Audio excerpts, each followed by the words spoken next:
you ready for us to get started? It doesn't have to be me. Thank you. Christine on it. I'd like to call the meeting to order. Please rise and join me in the Pledge of Allegiance. I pledge allegiance To the flag of the United States of America and to the republic for which it stands, one nation, under God, indivisible, with liberty and justice for all.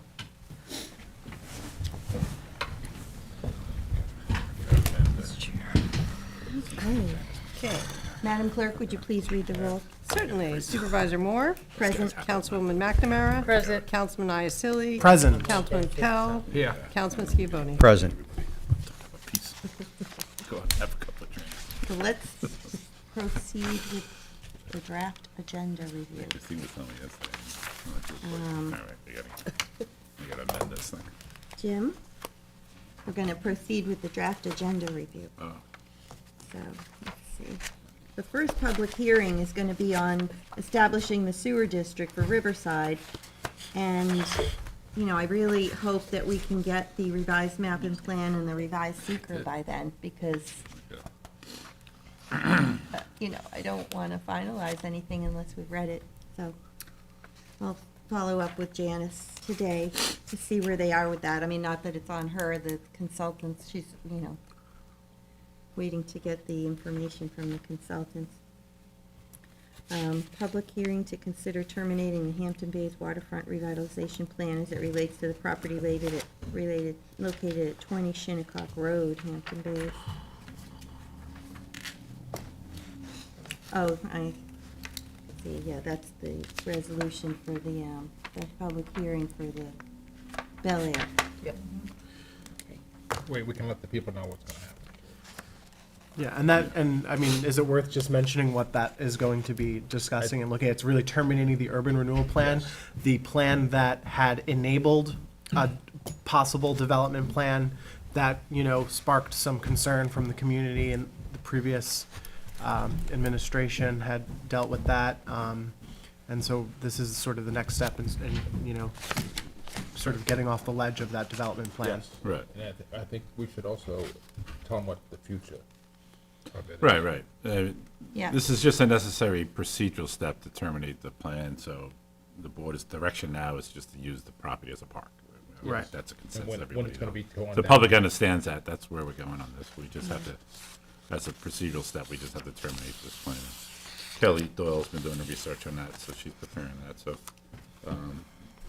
we'll take that step, and then we'll have to work together with the possibility of CPF to, do a park site on their behalf. Obviously, the big issue we have here is the demolition of the building, so we want to Right. move forward as quickly as possible on that.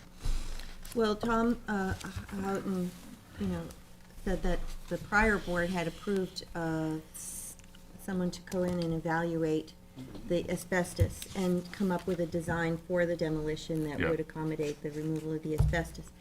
And that design has been complete, so now we just have to go out to bid to get someone to actually do the work. Yeah, Okay, that's good. yes.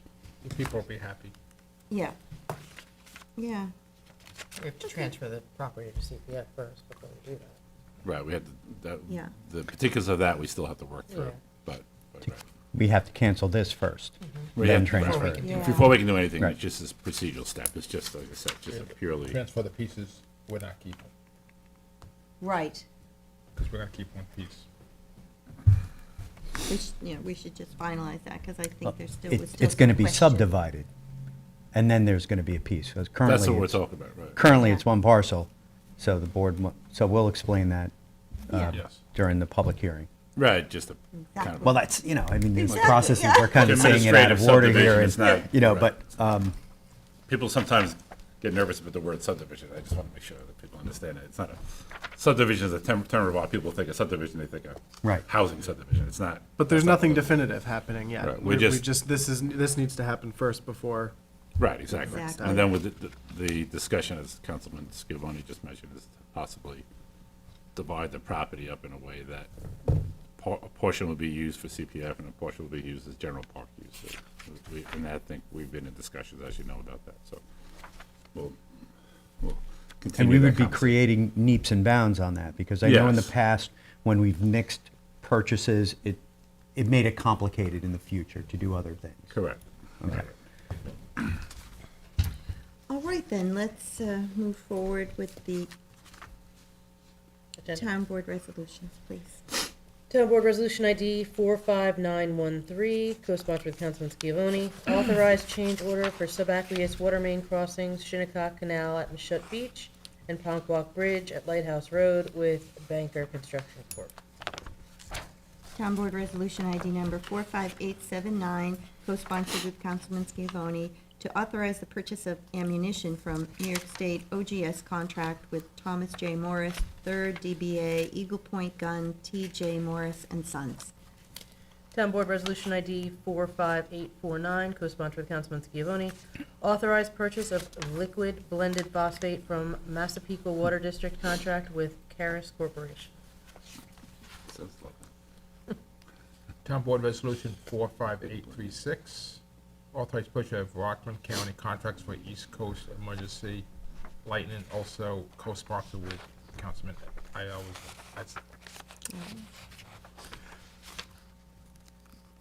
Town Board Resolution 45923, authorized purchase of Spall MFG Inc. using HGAC buyers contract. Town Board Resolution ID number 45848, authorizing the purchase of concrete, asphalt, and related site work improvements from Eastern Suffolk BOCES contracts. Town board resolution ID number 45823, to authorize purchases of general contracting services using Suffolk County contract with Austin Drywall. Town board resolution ID number 45915, to authorize the supervisor to sign a contract extension with Jackson Dodds and Company, Inc. for tree and stump removal. Town Board Resolution ID number 45822, authorizing the purchase of tree removal, stump grinding, and trimming service using Town of Brookhaven contract with Looks Great Services, Inc. Town Board Resolution 45963, authorize the supervisor to sign a contract with Hampton Hopper LLC for South Fork Commuter Connection Shuttle Services. I'd like to co-sponsor that, Madam Clerk. Me as well. There's a little Myself too, typo in the please. title, Sunday. Excuse me? There's a little typo. To sign the contract, that 4 should come out. Forthwith. Okay, Okay. I'll have someone correct that for them. Okay, You can just put the whole board on. All right. thank Whole you. board. Okay. Town Board Resolution 45839, co-sponsored with Councilmember Uselli, authorize the supervisor to sign a contract for a watermill traffic impact study. Town Board Resolution 4... Oh, Tommy John, Councilman Schiavone, is this for the Yule property purchase? Yes, it is, at the request of one of Councilman Uselli's request, in conjunction with, the possible change of zone over there. It's right on Montauk Highway. Yeah. Okay, that's a good idea to do that. Mhm. Thank you. Town Board Resolution 45914, authorize the supervisor to sign a contract with Local TV Incorporated in order to simulcast programming on Sun TV and the cable television public access channel. Now, is this something that we do every year? It is. It is. Most of our programming on Channel 20 does come from LTV, and so what we do is we plug our content in in conjunction with LTV programming. So when you watch Channel 20, a lot of it comes from LTV. Mm-hmm. Good stuff, too. Cooking shows. Can I ask a question? I'm sorry to go back to the watermill traffic impact study resolution. Is this going to be completed before we close on the property? Well, we're getting it in place now, but closing is imminent. Okay. No. They're not connected. We're just getting it going because, I'd like to move forward with the property. Okay. So what would be the What's up? parameters under which we do the study? I mean, we don't know how many units we're talking about putting on there, or is that gonna? I mean, that's what I'm asking. Like, are we kind of jumping the gun Help before we determine. decide what we're? I mean, Study. I understand your point. I guess, I think it's worthwhile to have the study either way, because we have to determine, what's the appropriate amount of units that area can handle too. Can we base the number of units on the traffic study?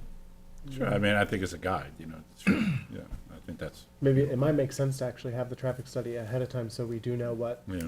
we can. Yeah, the earlier the better. Is that We're what you looking were at thinking, Michael, 38, that would 37 help guide us units-ish, if there's some- so that's Yeah, the I number mean, that they're working with. Right. And so that's what this study would be based on. Right. And then we could go Yeah. lower or higher. We whatever could it go is. Right. lower. You're gonna need a You could traffic go study. And lower this is to higher. authorize the supervisor to sign the contract. Yeah, it you know. doesn't- So, Set anything into Right. place right Right. away. so we can You need to change your zone on this anyway. get that going. Yeah, but that's what I wanted to know if it made sense to do this before we apply for the change of zone and what we're applying Yeah, for. right.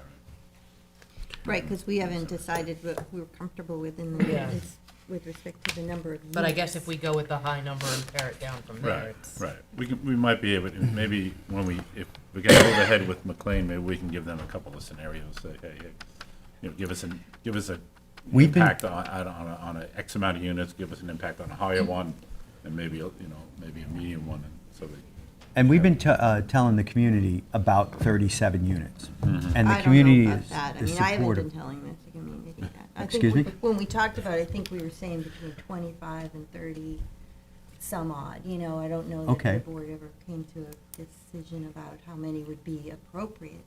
Maybe that was the max that we could do, the 37. Right, we have not come to a decision on the exact number. I was saying what we were telling the community and what they were supporting.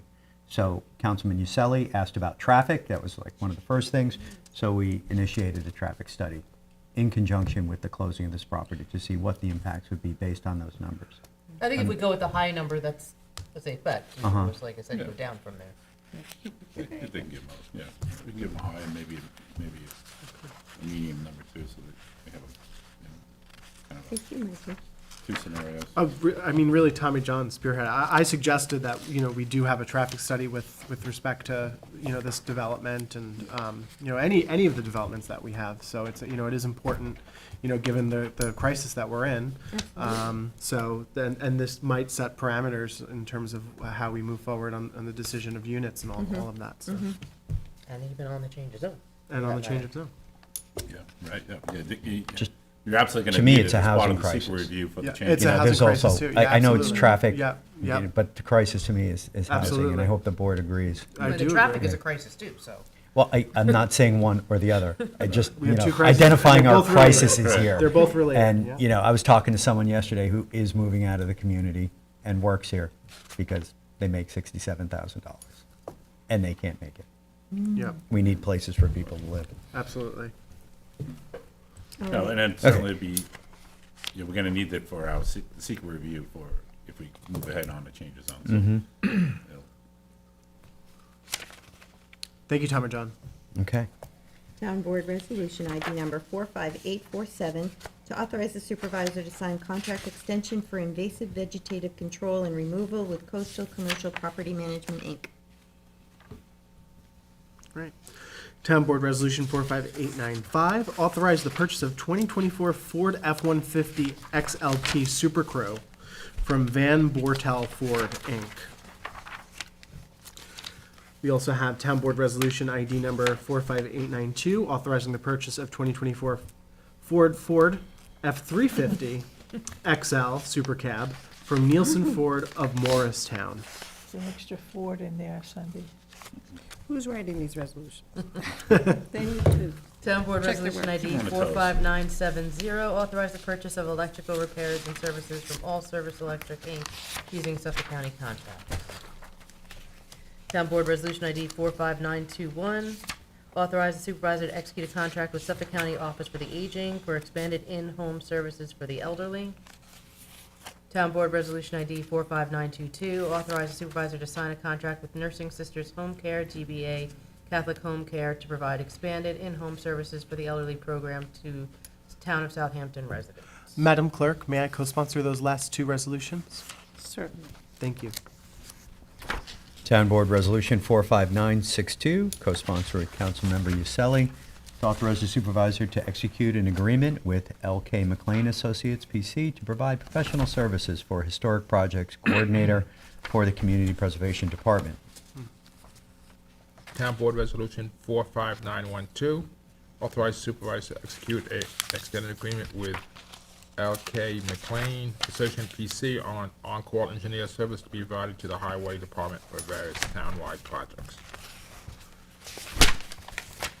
Town Board Resolution ID number 45891 to authorize the supervisor to execute an amended contract with Ronette Riley Architect for architectural and engineering services for the Southampton Head Start Center expansion rebid. Sunday, could I co-sponsor that, please? Certainly. Ditto. Myself too. Mostly I for had the the whole whole- board. Town Board Resolution ID 45876, co-sponsored with Councilman Pell, authorize the supervisor to sign 2024 extension with Palmanock Environmental LLC for private or municipal markets for the disposal services for municipal solid waste. Town Board Resolution ID number 45910 to authorize the supervisor to sign the 2024 training agreement with the National Coalition Building Institute for Diversity Training. Town Board Resolution ID number 45862 to authorize the use of Eastern Suffolk BOCES cooperative bidding program. Can I co-sponsor that, Madam Clerk? Certainly. Thank you. This is part of our shared services initiative. These are good programs. Town Board Resolution 45451, co-sponsored with Councilman McNamara. Oh, there. Award authorized the supervisor to sign contract with the Suffolk County Brake Service for the walk-in floor trailers. Town Board Resolution 45865, declare item surplus and authorize dispose of vehicle and equipment. Town Board Resolution ID 45811, co-sponsored with Councilwoman McNamara. Payment of outstanding invoice in the amount of $14,160 to Stony Brook University SOMAS Ocean Engineering Electronics from Water Quality Reserve account. Town Board Resolution ID 45909, co-sponsored with Councilman Schiavone, 2024 notice to bidders for Rampaster Road water main improvements. Town Board Resolution 45841, 2024 notice of bidders to requirement contract to furnish and install Microsoft. Town Board Resolution ID 45861, 2024 notice to bidders for mobile concessions for Hot Dog Beach.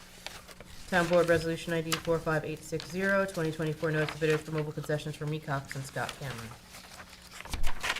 Town Board Resolution ID number 45899, 2024 notice to bidders for roadway and heavy construction requirements contract.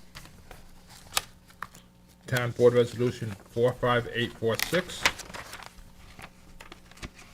2024 notice of bidders and supply for fabrication of steel, aluminum, and welding. Town Board Resolution ID number 45901 for the 2024 notice to bidders for townwide printing. And Town Board Resolution ID number 45961 to amend the 2023 budget for various departments. Town Board Resolution ID number 45928 to amend the 2024 adopted budget for E&G Channel CTV. This is, I believe, to upgrade the equipment in the control room. I'd like to co-sponsor that too, madams. So would I, Sunday. Add me too, please. You want on? Add the Town Board. Thank you. Town Board. It's much needed. Yeah. So glad getting that done. Yes, we're very grateful that we're moving ahead with that. Town Board Resolution ID number 45958 to amend the 2024 budget for various departments. Town Board Resolution ID number 45925 to amend the 2024-2028 capital budget and add a capital project Red Creek Park Hockey Rink repairs. So you'll see that this, I feel like this is out of order, but I guess it doesn't really matter because there's a resolution on page 47 that closes out two projects and there's money left over, so we're gonna use that money to repair the hockey rink.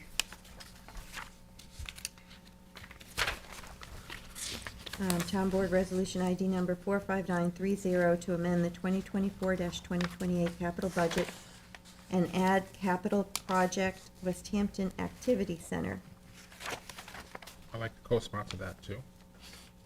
This is to move some of the money that was previously allocated towards the 112 Old Riverhead Road building to the Bauer property to allow for the, plan, design, and construction of the community center at that location. And we can also, when that building is sold, then the proceeds of the sale can be used to fund the construction of The new bill. which we're all still, moving along. I thought it couldn't. Well, that was, Dorothy asked the bond council, and they gave her a letter saying that we could. I think we can move the money that we borrowed to do the rehab of it, but the building, if we sell the building, if I'm not mistaken, the proceeds of the sale have to pay back the bond for the purchase of the building. That's what she said at first, but then the bond council sent her a letter saying it was the opposite. So I'll ask her to send the letter around. Yeah, That's that what would she told me, just to confirm in writing Okay. that we have it. Let me just make a note of that. Because it was the opposite of what was originally said. You're right about that. So then how are we paying back the bond on the building? That's the thing. Either way, you have to pay. They were for it. transferring the bond, apparently. No, we to still have this to new pay building. back the bond on the No, building. I get it. It's Yes, but still, we'd be paying back the bond on the building instead of using the proceeds to pay it back and then getting another bond for the other one.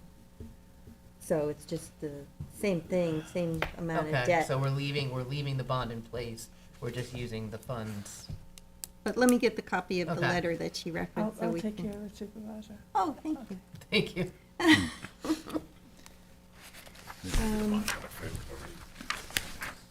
Okay. Town Board Resolution ID number 45887 to amend the 2024-2028 capital budget for prior funding projects. Town Board Resolution ID number 45924 to authorize the closure of certain capital projects, and these are the ones for Red Creek that I mentioned previously. The rank. That's not me. Town Board Resolution ID 45894, appoint Office of Veteran Affairs for 2024.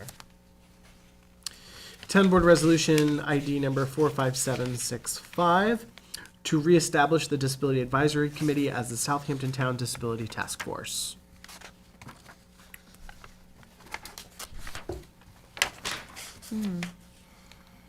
Trustee Resolution 45969, assigning building inspector to conduct trustee permit inspection upon execution of the MOA between the town and the trustees.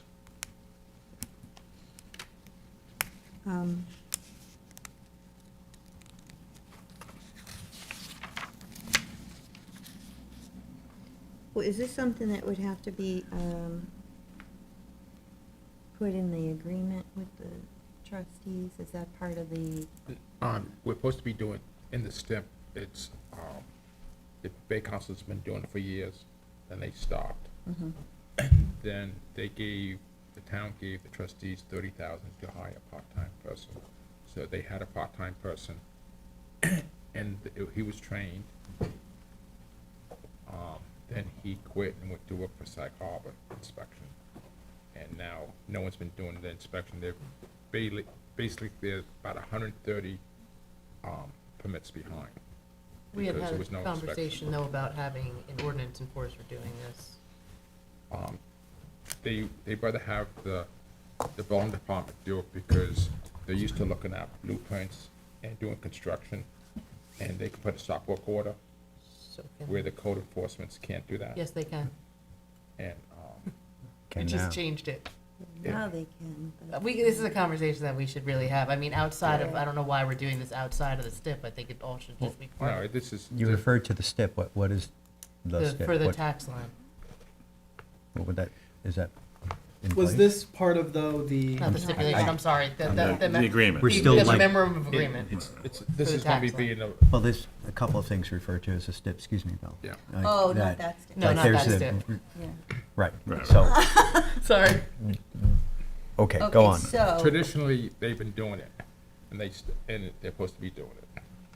And they stopped, and Jay, the former supervisor, put 30,000 to hire the part-time person, like I said. And no one's been doing it. And they are the trustees. The Yes, the trustees were trustees. doing dock inspections, The- right? The Bay constables were doing it because they are obligated to do it, and they stopped doing it because they So- said they were not trained to do oh, inspections. right, when the Bay constables are under the police and they Yeah. stop doing it, so now the trustees are doing it themselves. Yes. So they need some help, but not a full-time person. No, it's- But they haven't, they're authorized to get a part-time person, but they haven't been able to find one? They brother, it would be cheap in the long run for the bone department to do it. Because the building department would then For keep who? a Yeah. new person, but is there something in here about hiring a new person, or this doesn't get to that yet? Not yet. This is the first step.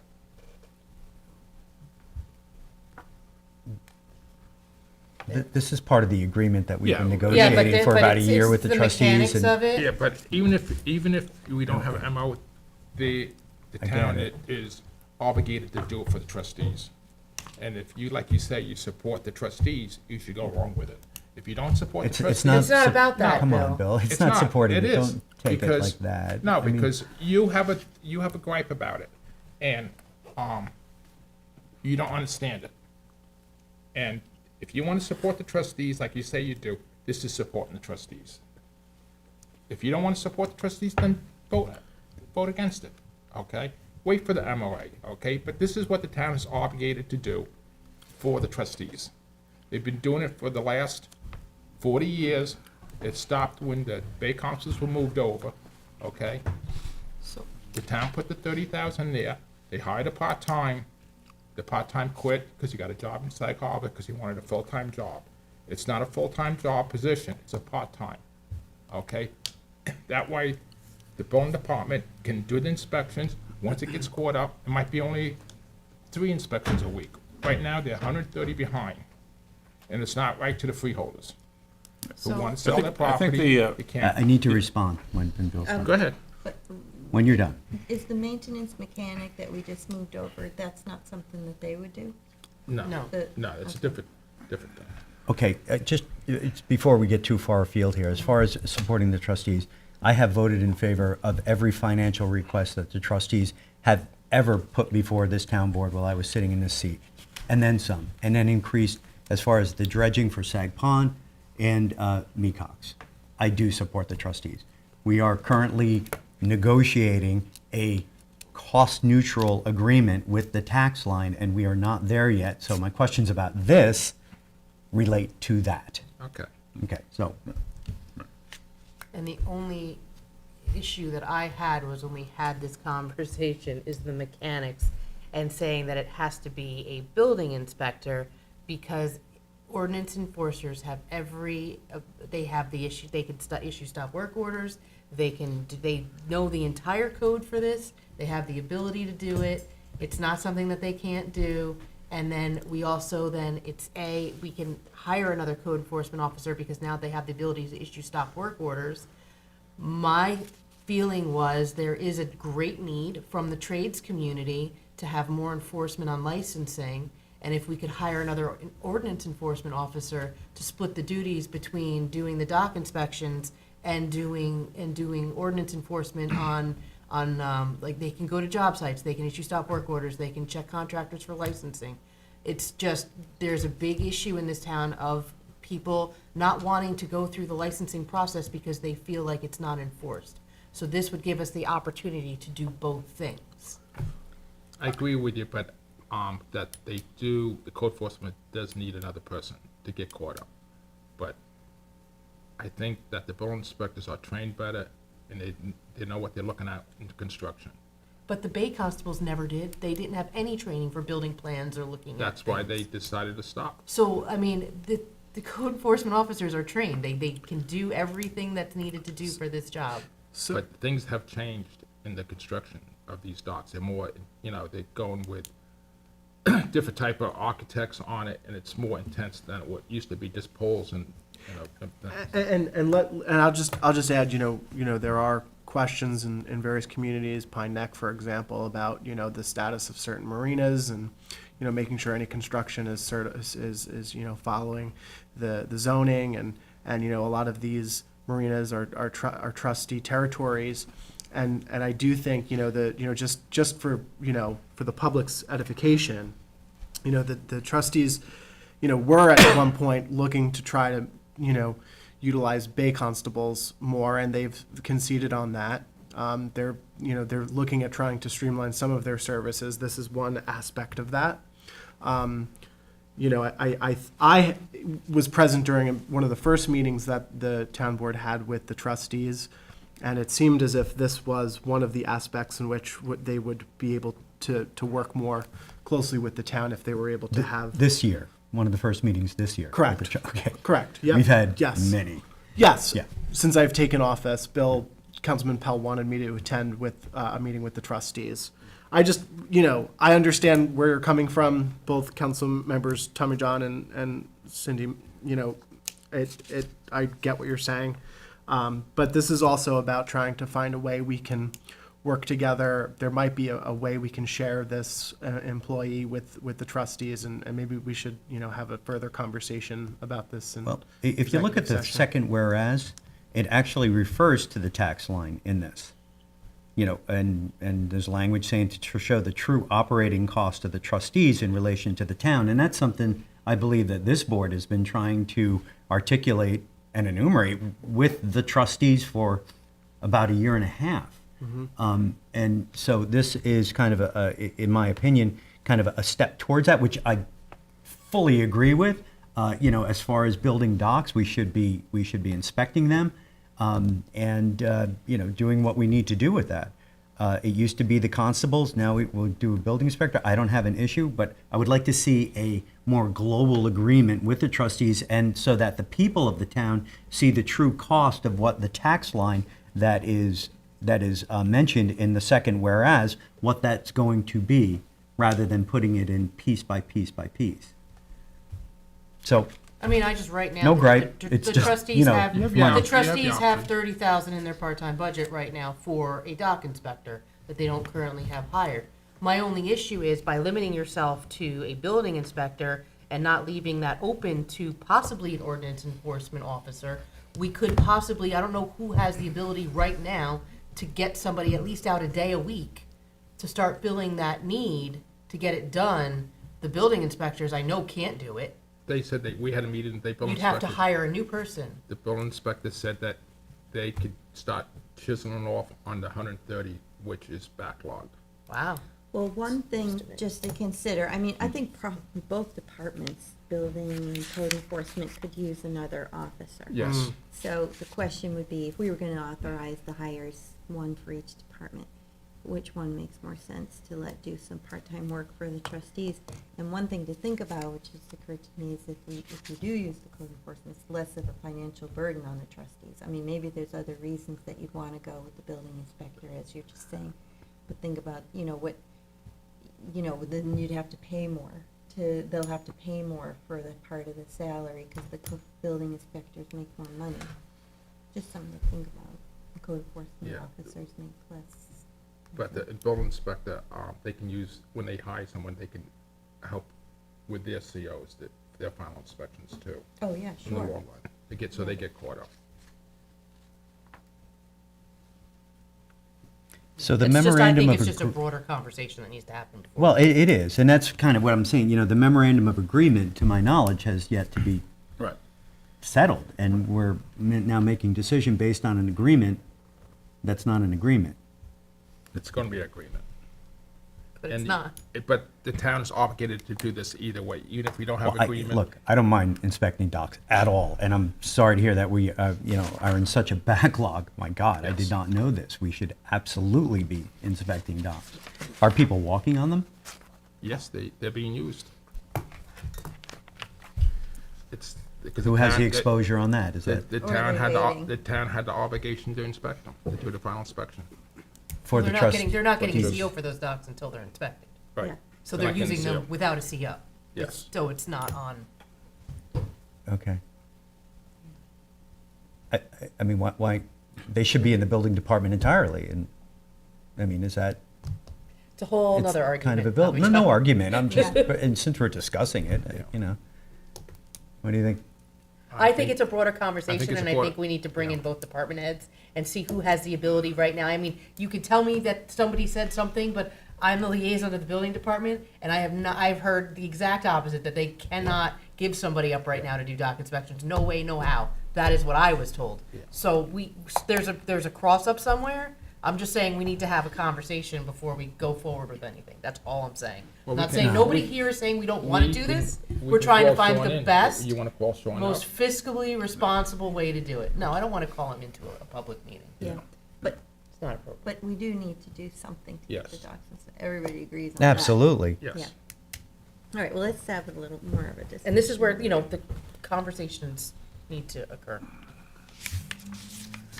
But we did have a meeting, Sean and Scott and myself.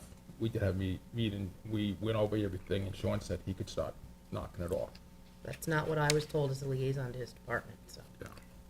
Well, let's take a little, just take a pause here, so Okay. Councilwoman McNamara can speak with the building, Okay, chief building he can. inspector. And we'll Not deciding continue on the today. memorandum of agreement with the trustees, Yes, we have a and meeting. we will articulate the cost, the true cost Right. of the tax line, including this, and, you know, not to delay it, because, my God, these need to be inspected. Right. 100%. Right, whichever way the board decides here, it's gonna be included in the tax line agreement that we're working on, and we'll hope to finalize very shortly. And there's a home rule message on that coming up, right? On the tax line, I think so. not the other, From the assembly? No, not on the tax, well, maybe there is also. the new one, Yeah, there's also the home the rule. extension. All Okay, right, well, look. let's move on. Town Board Resolution ID number 45770, continuation of legal services by Coughlin and Gerhardt LLP to provide legal services regarding personnel matters relating to the Southampton Town Police Department for 2024. Town Board Resolution ID number 45769, to retain David Artson Esquire of the Law Offices of Thomas M. Bowles, PLLC, for all matters involving sand mines in the town of Southampton for 2024. Town Board Resolution 45878, resolution of adoption amending Town Code Chapter 325 Wetlands to update a definition to clarify the public hearing newspaper publishing requirements.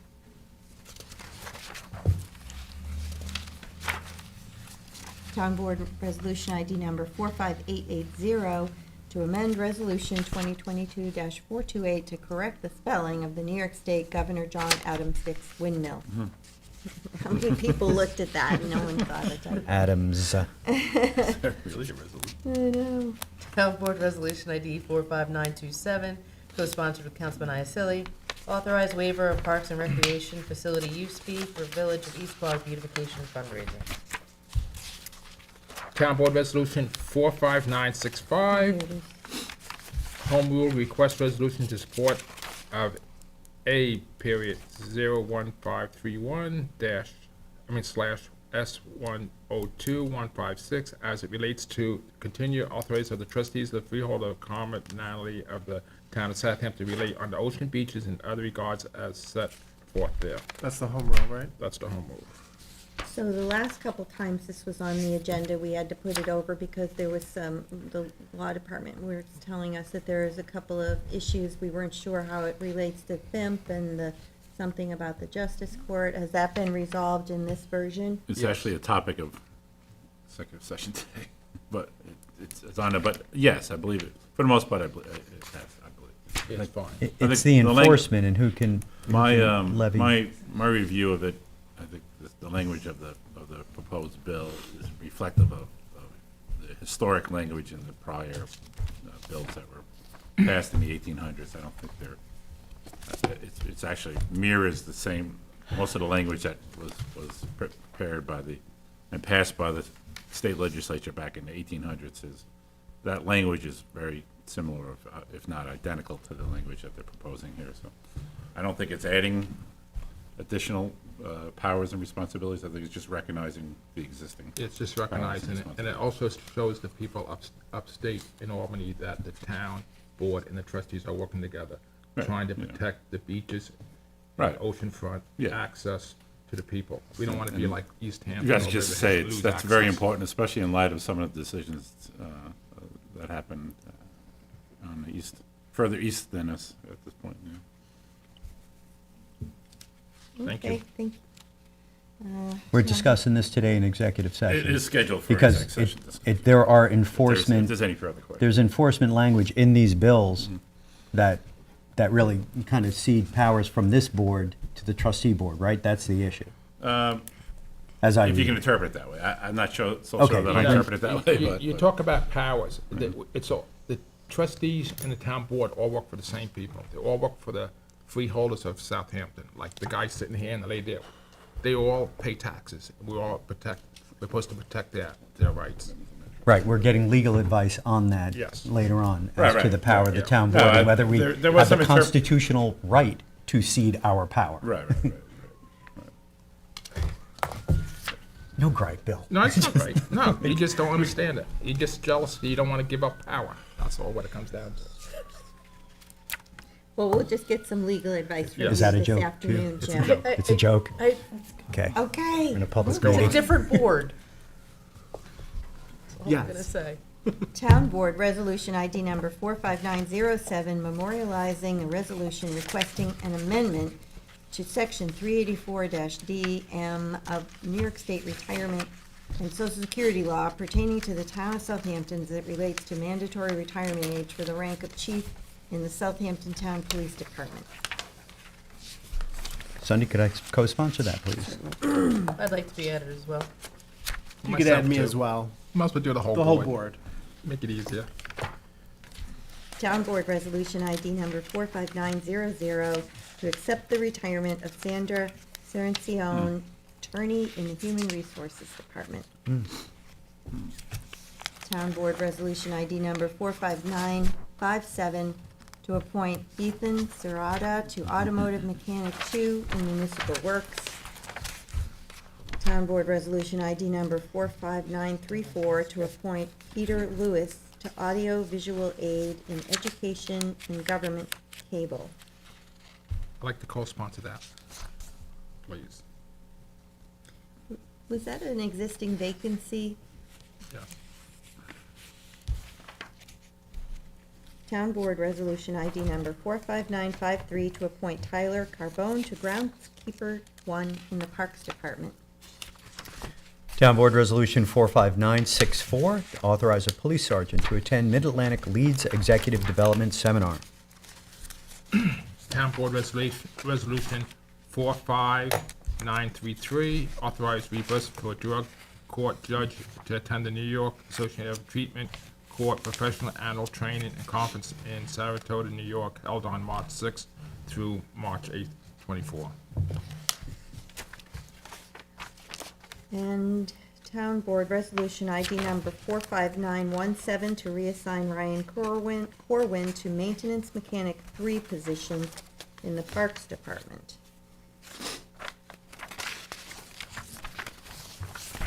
And then there's the Walk on. walk-on.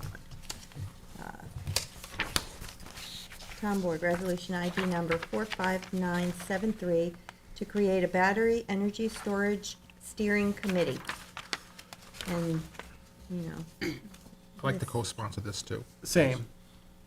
this is, apologies that it was a last-minute walk-on, but we just needed some time to put it together. And I will, you know, everybody should read it and give their input as to, Mhm. you know, the Yes. the task force, or the steering committee rather, would have certain amount of meetings, and some would be with the utility companies, PSEG, LIPA, NYSERDA. Some would be with the local fire chiefs and Suffolk County Fres. And then we would also be meeting with the other working groups from the East End towns, just for a regional approach to get their input, since we're all going through the same thing. Is it possible to put one of the liaisons from our sustainability committee on this? I mean, I see that you decided to have Councilwoman McNamara as co-chair. This was an initiative from the sustainability committee originally, and there's no one from the sustainability on this. I sponsored the moratorium, so it was kind of working through. I understand why you'd be on there. I just like to see, I don't sustainability object to folks on that. there. Yeah. We're gonna have Um, meetings with NYSERDA.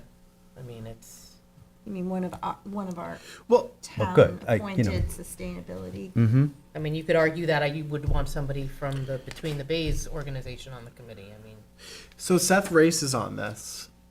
He does attend the Yes, I know. Right, sustainability. he's our person from. Yeah, he's very good. um, I And mean, as a town employee, he has a different standing, in Sure. a different agency on this committee Sure. than some a of the member. members. Yeah. I would like to see you on it, Mike, or perhaps the Thank chair you. or something. Well, I would be happy to appoint somebody from sustainability if we have a planning board member on here, so I don't see why not. what Yeah. why not what Why not add a somebody from the sustainability sustainability member? member. It's a good suggestion. I Yeah. didn't think of that, Tommy Con. yeah. I think that's a fine idea. I Yeah, mean, I'm fine with it. And you're Okay. the liaison for that we're, group, so we you both could are, appoint. but yeah, I could. I think there are some members that may be interested in serving on this. I mean, think This about, has you know, this has a lot to do with community outreach as well. I apologize, Yeah. Maria. This has a lot to do with community outreach. Mm-hmm. A lot of folks want to know what are the next steps with respect to BES. Yep. And I know that community outreach has become a top task for the sustainability committee as well. So maybe there's a way an outreach committee a subcommittee has been formed by the sustainability committee. Perhaps somebody from that group might want to sit on this. Because it's going to be a very important committee. yeah, and you'll see in the last paragraph, we say we're gonna work with the community members, civics, CACs. And there's someone from the planning board, someone from the planning department, our chief fire marshal, and then we'll work with the county fire and local fire chiefs. PD, county, I mean, I was, this is just a first draft, but it would be nice to finalize it as soon as possible so we can start meeting. So in regards to the resolution language, would you like to put something generic regarding member from sustainability committee until you determine who that person Yes. is? Yes. And then maybe by Tuesday, you can adjust it accordingly. Well, I can do it Perhaps we'll know now about if you want, before you submit it. I Sure. can change the 9 to 10 and then resolve clause, and then say a sustainability committee member to be determined by the town board. That'd be great, and if you could add all of them as co-sponsors as well while you're in that resolution, that'd be Everyone is wonderful. co-sponsored? Yes, they are. Okay, Would we say as recommended by Councilmember Michael Iacilli, or that's not necessary? it's not necessary. That's fine. And- We'll decide as a.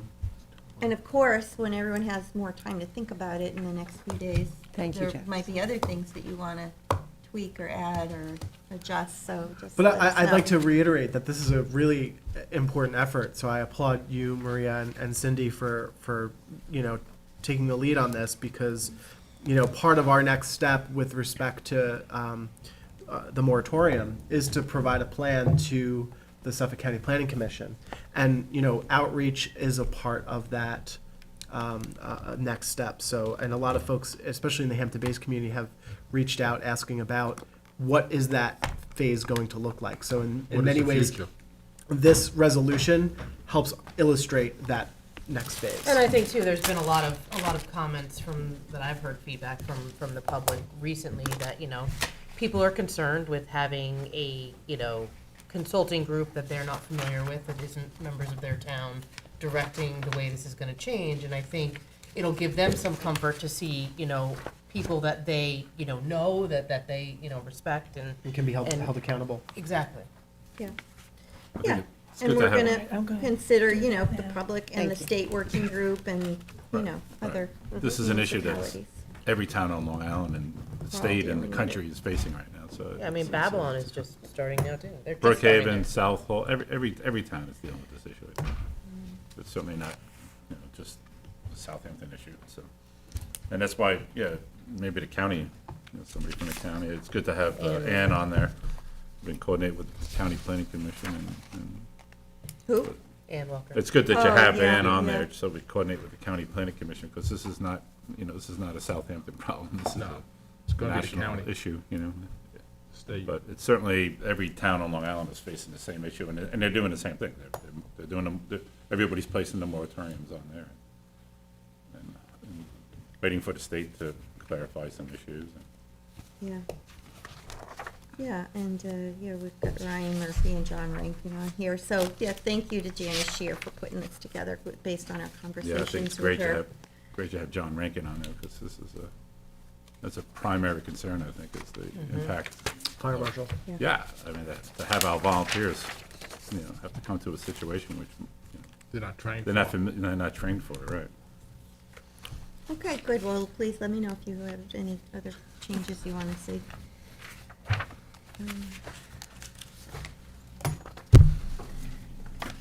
Oh, dear God. Well, okay, we're behind schedule now. Okay. So, I'm thank gonna you, excuse myself and Madam Clerk. Thank you. Yeah. Thank you, Madam Clerk. you're gonna have a chair on that one. Yeah. Oh, yeah. No.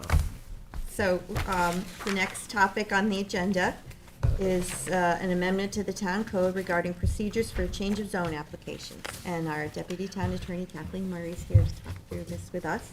And Good this morning, was, Kathleen. Good morning. Councilwoman McNamara, you presented this to the board in somewhat of a similar form last year. I did, and just before Ms. Murray starts, I just want to go through the reason basically behind this and why I was doing this, and some changes that we've made, because I know that Councilman Scavone didn't want it to become a three-step process. The whole reason for me doing this was because it came to my knowledge through the Trades Advisory Committee that there were individuals going to the planning department requesting a change of zone on properties. And there were some that they had told me about that I was kind of floored as to why it never got to the town board. And they were never granted a work session to get to the elect to consider phase. The reason behind that was the supervisor sets the work session agenda. So it basically becomes up to the supervisor whether or not to bring this to the town board at a work session.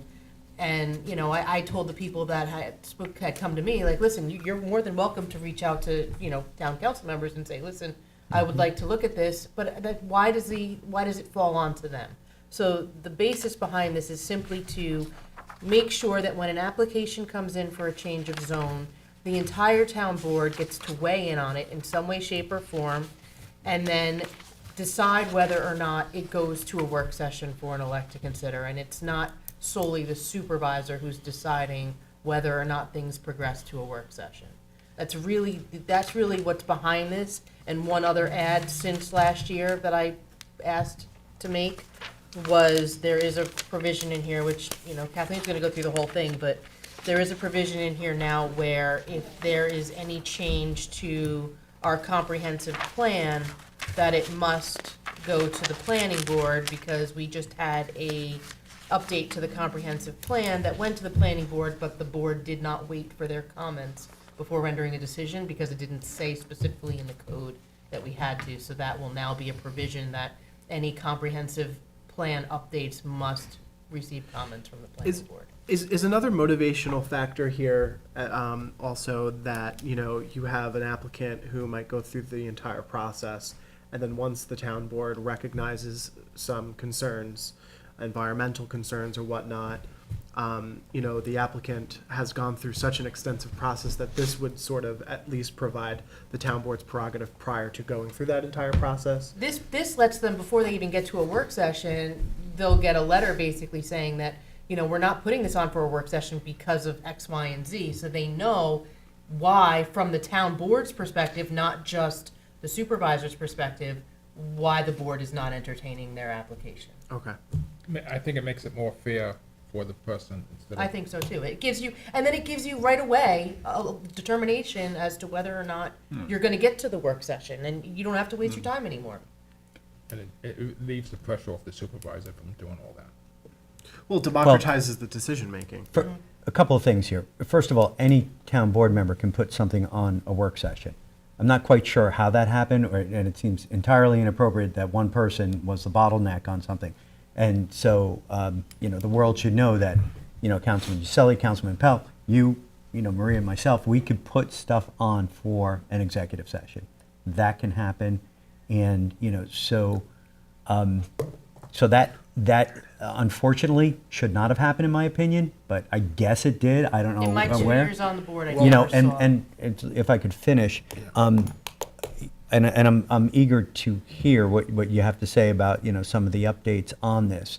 One of my concerns is that, as a board, reviewing an application, I believe that is a ruling of the board outside of the public's view, right? You describe it as in some way, shape, or form that we would produce a letter about an application. But that would be done outside of this dais. And, I wonder, what would happen in the case of a 3-2 vote that's not on the dais, So to me, that is government that's outside of the public eye, and I'm concerned about transparency in there. I applaud the intent, and, what you say about a supervisor or one individual holding up an application, entirely inappropriate. But any board member can bring an application to this, and I do have concerns about a third step. So in the case of a split vote of a board, I don't know, what do we do there? Somebody has to count it up. I'm just curious, is there a board, is there a policy for the town that, for meetings that, because based on the, I was gonna say the episode that I watched, but the meeting that I watched last year, it seemed as though the supervisor was saying, for work sessions, the supervisor sets the agenda, and I know in other places, they'll say, the supervisor or the mayor sets the agenda, but then if 2 council people want something on, Right. you don't have to be So- so strict about it, but Yeah, is there so town something? law, New York State town law does not speak to work session. It's typically a courtesy, but I agree with Councilman Schiavone. Anybody should be able to put anything on a work session agenda. There is a provision in New York State town law that says if 2 or more board members would like to call a special meeting, then you can put that request in writing to the supervisor. The supervisor has within 10 days to consider whether or not they will call a special meeting. But of course, a special meeting is very different from a work session discussion. So there's no policy of this board that I'm aware of. Okay, thanks for How about clarifying that. on executive session? Can a town board put something, can a town board member put something on executive session? Yes, yeah, as long as it qualifies for that under Because executive session I was criteria. told a few days ago, I wanted to put something on, and the person told me that only the supervisor or the deputy supervisor can put something on the executive board, an executive meeting. I mean, there's That has to nothing be- in New York State town law that So that has to speaks be to played out whom. in the office. That's Yes. something that I think, the board should talk about. There This is- should be this is something with respect to policy. time. Right, right. We time should have a- This constraints. is As in just to this- codify a way to make sure the entire board Yeah. gets Yeah. input on change of zone applications, because in my 2 and almost a half years on this town board, I've only seen the change of zone requests that make it to a work session.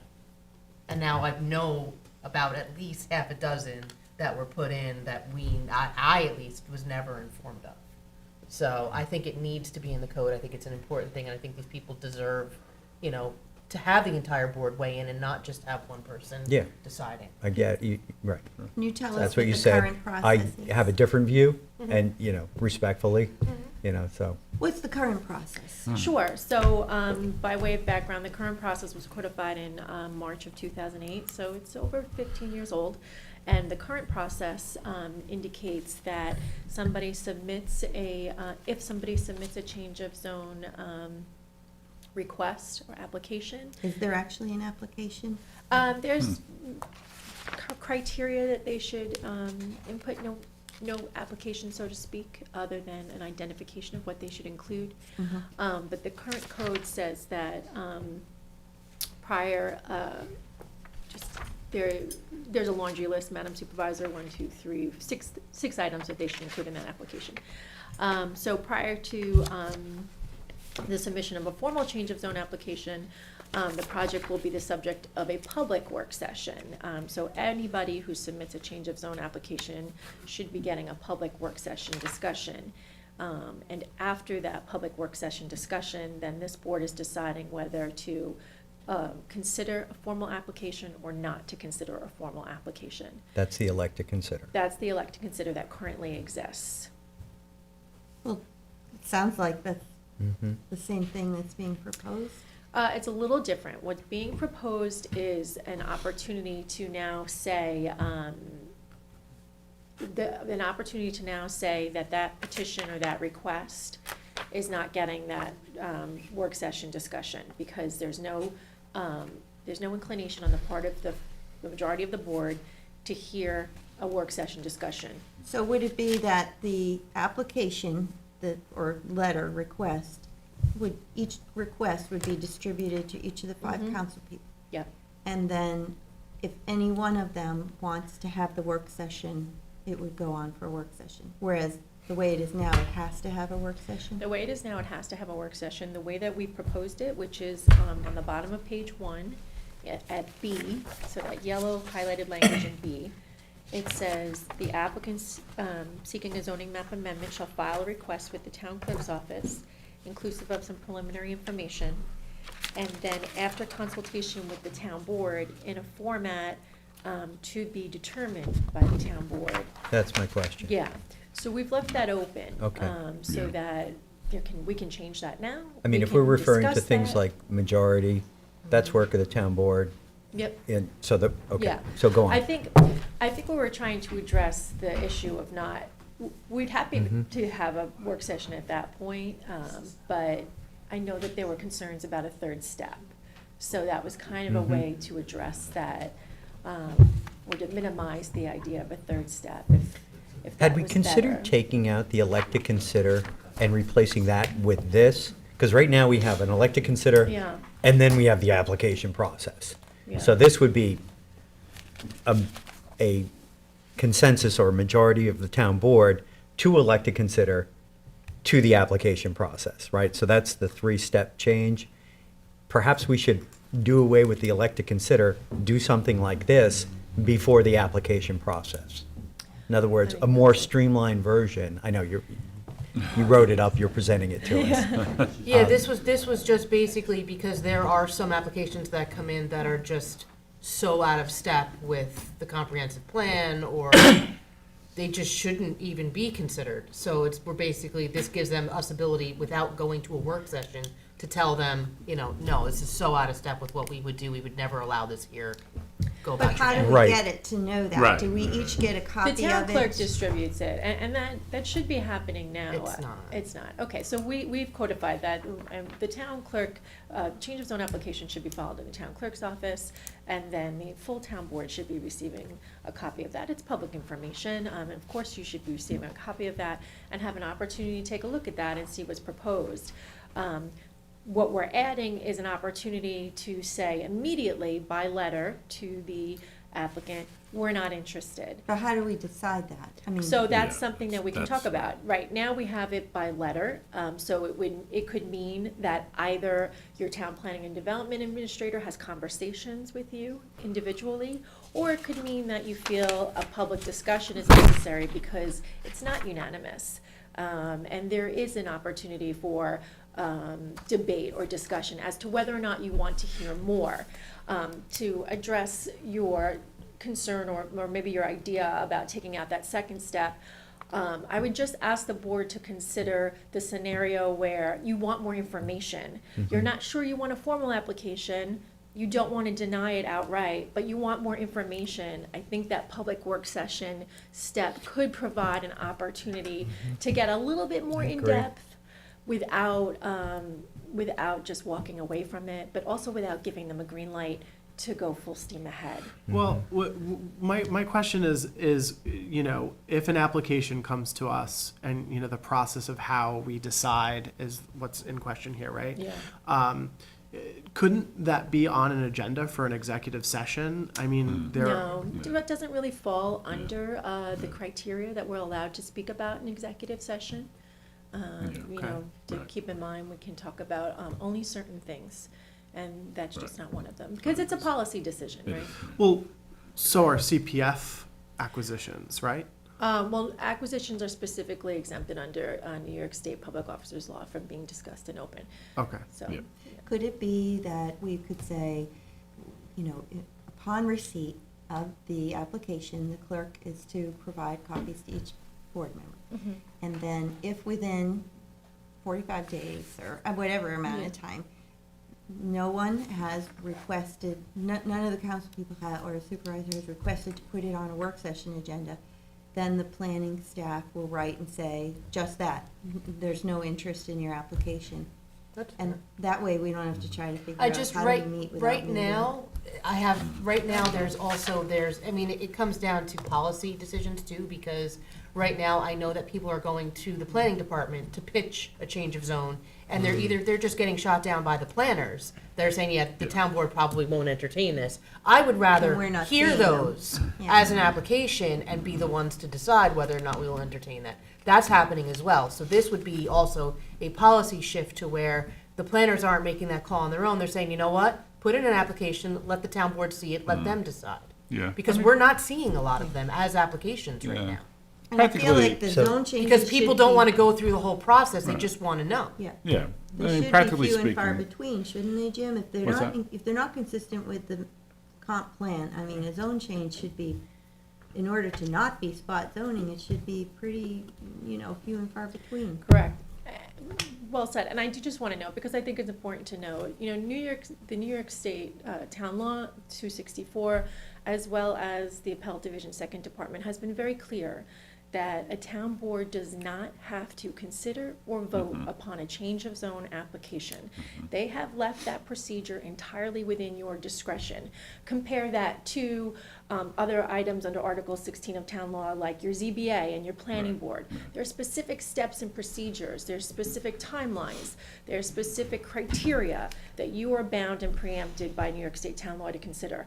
That's not the case here. The Right. state has said, because it's a zone change and because you haven't planned for this, it's outside of your current zoning, arguably incompatible with your current zoning, we are giving you the discretion under municipal home rule authority to decide how you want to do do that. So I Right. do think that's an important note, and that's why this is, Has the a work in pros and progress. We can cons. change it as you'd like. As the pros and cons about it. And that's So- why, since we don't have to consider them, we can just, Yeah. we don't have to meet on it, right? We can just say, Right. if nobody picks it up to say, Sure. let's talk about it, then, yeah, the I think, conclusion I is think like the that. important language here, and it's included here, is after consultation with the town board in a format to be determined by the policy of the board, you'll have the agree input with from the planning, so that, whatever that format's going to be. I mean, Like, we I think it's left very that open important. so that if there was, if there was a time when they were getting 4 or 5 of these applications at a clip, they could bring all 4 of them to a work session and discuss it with the whole board in one shot. Yeah, and But I think then it's, are I think it's we- important to get input from the town planning and development administrator on Mm-hmm. anyone who wants to seek the application.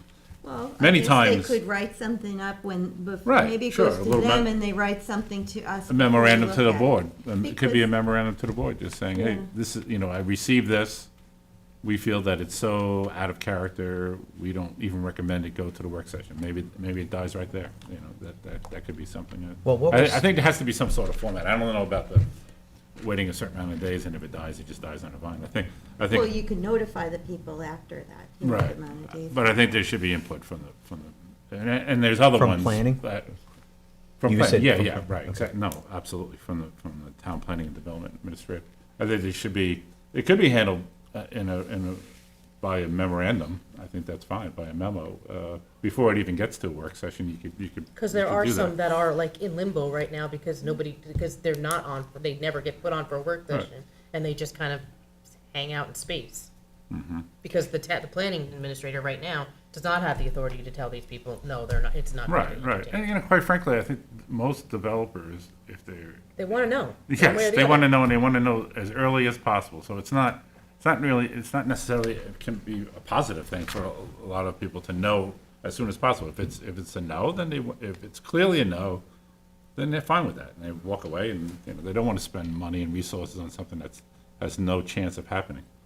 So Supervisor, what you said is, rather than some kind of, what I consider a vote, we would, an application would be sent to the entire board, and any one board member could refer it for a work session. And if there's Okay. no interest, then we don't. And- And if there is, then we would. But it seems to me, why put it on the work session if none of us are even thinking that it's a good idea, and the Uh-huh. planning department Yeah. doesn't think it's a good idea, and then the applicant could do something like making it, make it seem as though we're discriminatory if we don't do it, Yeah. So The it qu- yeah, just puts us in a bad position. The question is, how does it die? How does it not get to the work session? I guess that's the question. Yeah. And that's you what have- just trying to give it a, Right, something, or you could actually maybe just calendar, I don't think we get that many of these change of zone applications, so not like some of the other towns that I've been involved in. So it could be a situation where even you calendar a quick discussion in a work session, you don't hold like a formal hearing, but Janice says, all right, I received this, I wrote a memo, I got input from the board, we recommend, That's in public. denial of a no on elect to consider. that's the way I had it, but you That's felt how it it was an was, extra yeah. work session. What Yeah, but are says, you What's that? saying, what says? That's the way I had it, and I changed it because you felt like it was an extra work I session, it was do. an extra step. Well, I just mean, think this sometimes takes we- it out of the public eye completely. It's a quick so- discussion. If it's a negative, it's a quick discussion at work session, and it's done. I mean, I think sometimes we. Without bringing in the applicant and the whole Exactly, process of exactly. the. But Exactly, wouldn't the exactly. applicant have the right to attend if we're discussing Not their necessarily, but I mean, application? we could tell them, but they have an opportunity to attend it, right? We And can then give it turns notification. into a whole thing. Yeah, Yeah, and that's been a problem. that's what we were trying to avoid. So Yeah, but doesn't are necessarily. we have to taking be. this away from our planning department? No, not at all. No, No, getting a they memo have to from have them. input. Right, we're They getting a have to memo, but a absolutely lot have of times input. they hear folks, and, and they advise them accordingly. Well, right now, they're So telling you're people no saying on that things they that should I be would have able to liked to come to the have heard. town board. Yeah. I believe right That's- now they can come to the town board. Who? And an applicant with a change of zone can come to one of us, and we can put it on for a work session. Yeah, but most people aren't doing that. They're going to the building department, they're going to the planning Sure. department, and they're kind of stuck down there.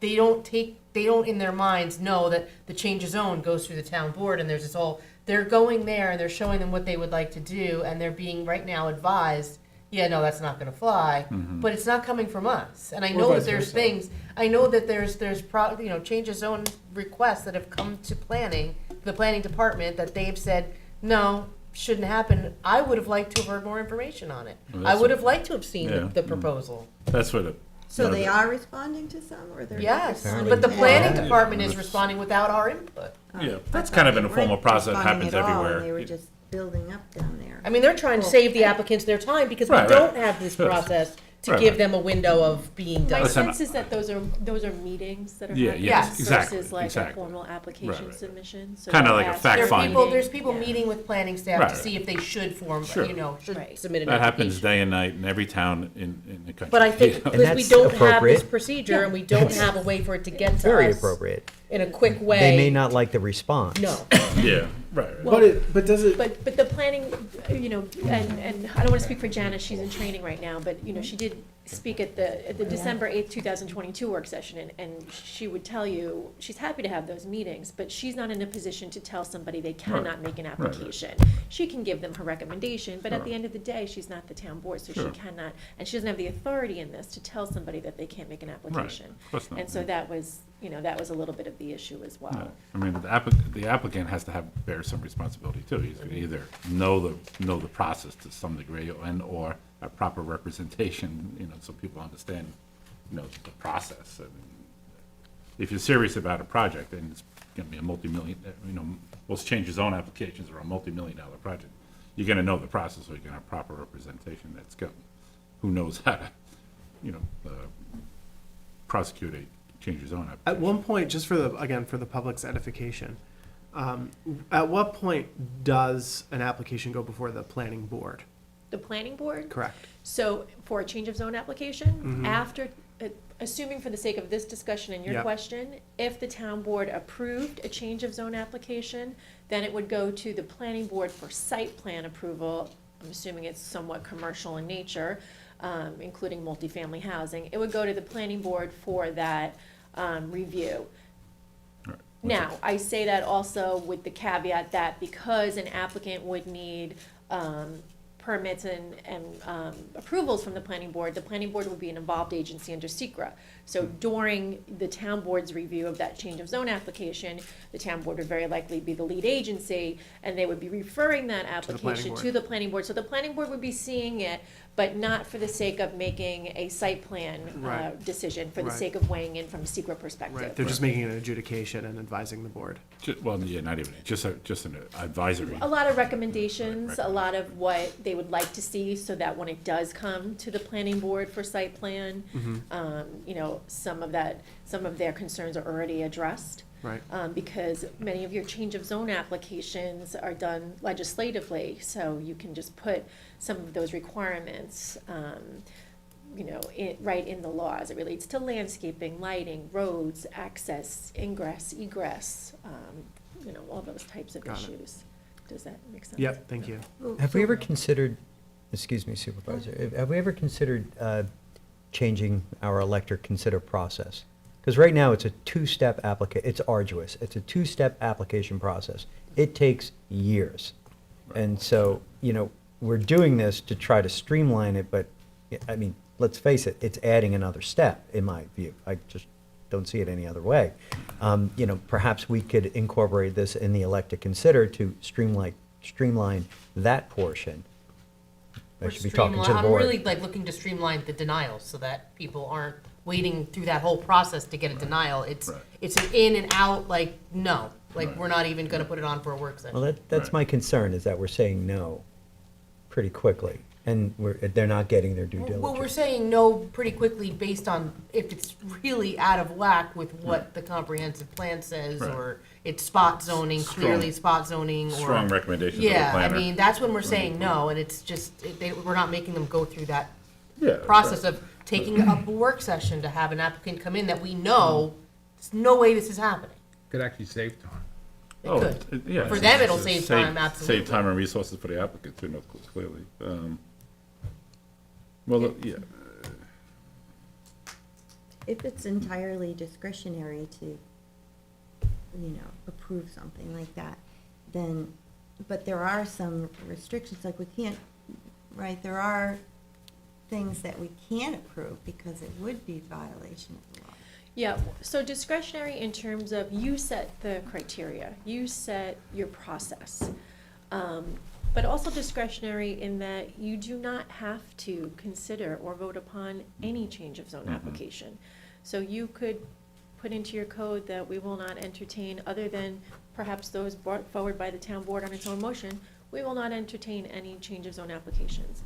And that is upheld by the appellate division. You're allowed to do that. Once you start to consider an application, once you've gone through and said, okay, we have this formal application and discussion now, then, of course, you still have to abide by all of the laws and rules. You cannot act in a discriminatory manner. I mean, those then do kick in. But in terms of having to accept an application, it's very different for this than it is for like a ZBA application for a variance, or a planning board application for a site plan or a subdivision. Those you have to, right? And if you didn't do that, there would be a writ of mandamus brought against those boards that said to the judge, they're not hearing my application, and they have to hear my application. And the court would say, you're absolutely right. You have no right to bring that mandamus against this board if you said, we're not going to hear any change of use applications, any change of use petitions, and you wanted, and I said, I'm going to bring a writ of mandamus to the court would say, you have no right to bring this. They That's don't been have to litigated hear it. already. That's Which is been the very litigated. reason why we have the elect to consider Right. provision. Yes. For what we're talking about now is the reason why we chose, I Right. believe, years Yes. ago, to do an elect to Correct. consider. Right. Yes. And so that is now becoming, Yes. and it's relatively new to the town law. At one point, Get it. at what point know. in the current process Yeah. is the discretion, or will the discretion be considered discriminatory under the law? Is it after that third Yeah, process? after third, formal, yeah. where we decide as a board after a work session, correct? Where you elect to consider after a work session discussion. Right. That they can proceed with a formal application. Then once you're in that formal application status, that's when, you obviously have to obey all the rules. And Right. You have to consider the application, but it does not bind you to a decision. correct. Right, that's Right. important. You still can, And a lot of that obviously is going, a lot of your decisions, we're kind of talking about it in a vacuum, but a lot of those decisions are going to be contemplated and debated through your secret process, Right. right? And the mitigations that are proposed. So it's always an evolving and moving discussion, and that's why some of these do take so long.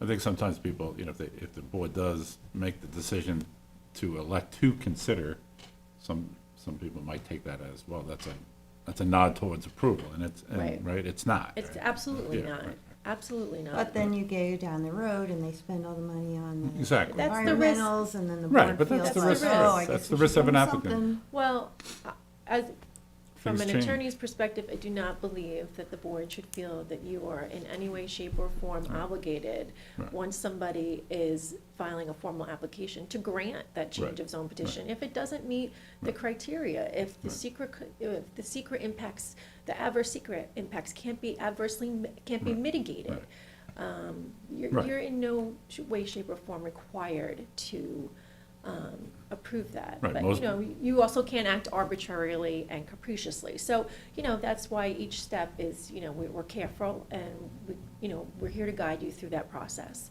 But you absolutely have the discretion. And again, I think it's worth noting, a change of zone is before you because it's not something that your comprehensive plan has initially deemed appropriate for that site. So now you have to think about whether or not that's something that, under the set of facts and circumstances brought before you, is okay. Right, you're not gonna have the same set of facts at the time when you're electing to consider that you may have at the time when you're deciding whether, ultimately on the decision on the Right, application. because you're not going to have secra Right. done, which is obviously a big issue. Right. And I hear you, Madam Supervisor, but that's also a risk that applicants take. Yeah, absolutely. And most applications, if for a change of zone, most applications are gonna be considered type ones, or we're gonna go through a full, Yeah. EIS, and For that's sure. gonna bring out, a lot of facts and circumstances that this board would not have at the time of the elect to Correct. consider point, so, yeah, right, so. So currently, we have applications that get into the system that take many years to go through.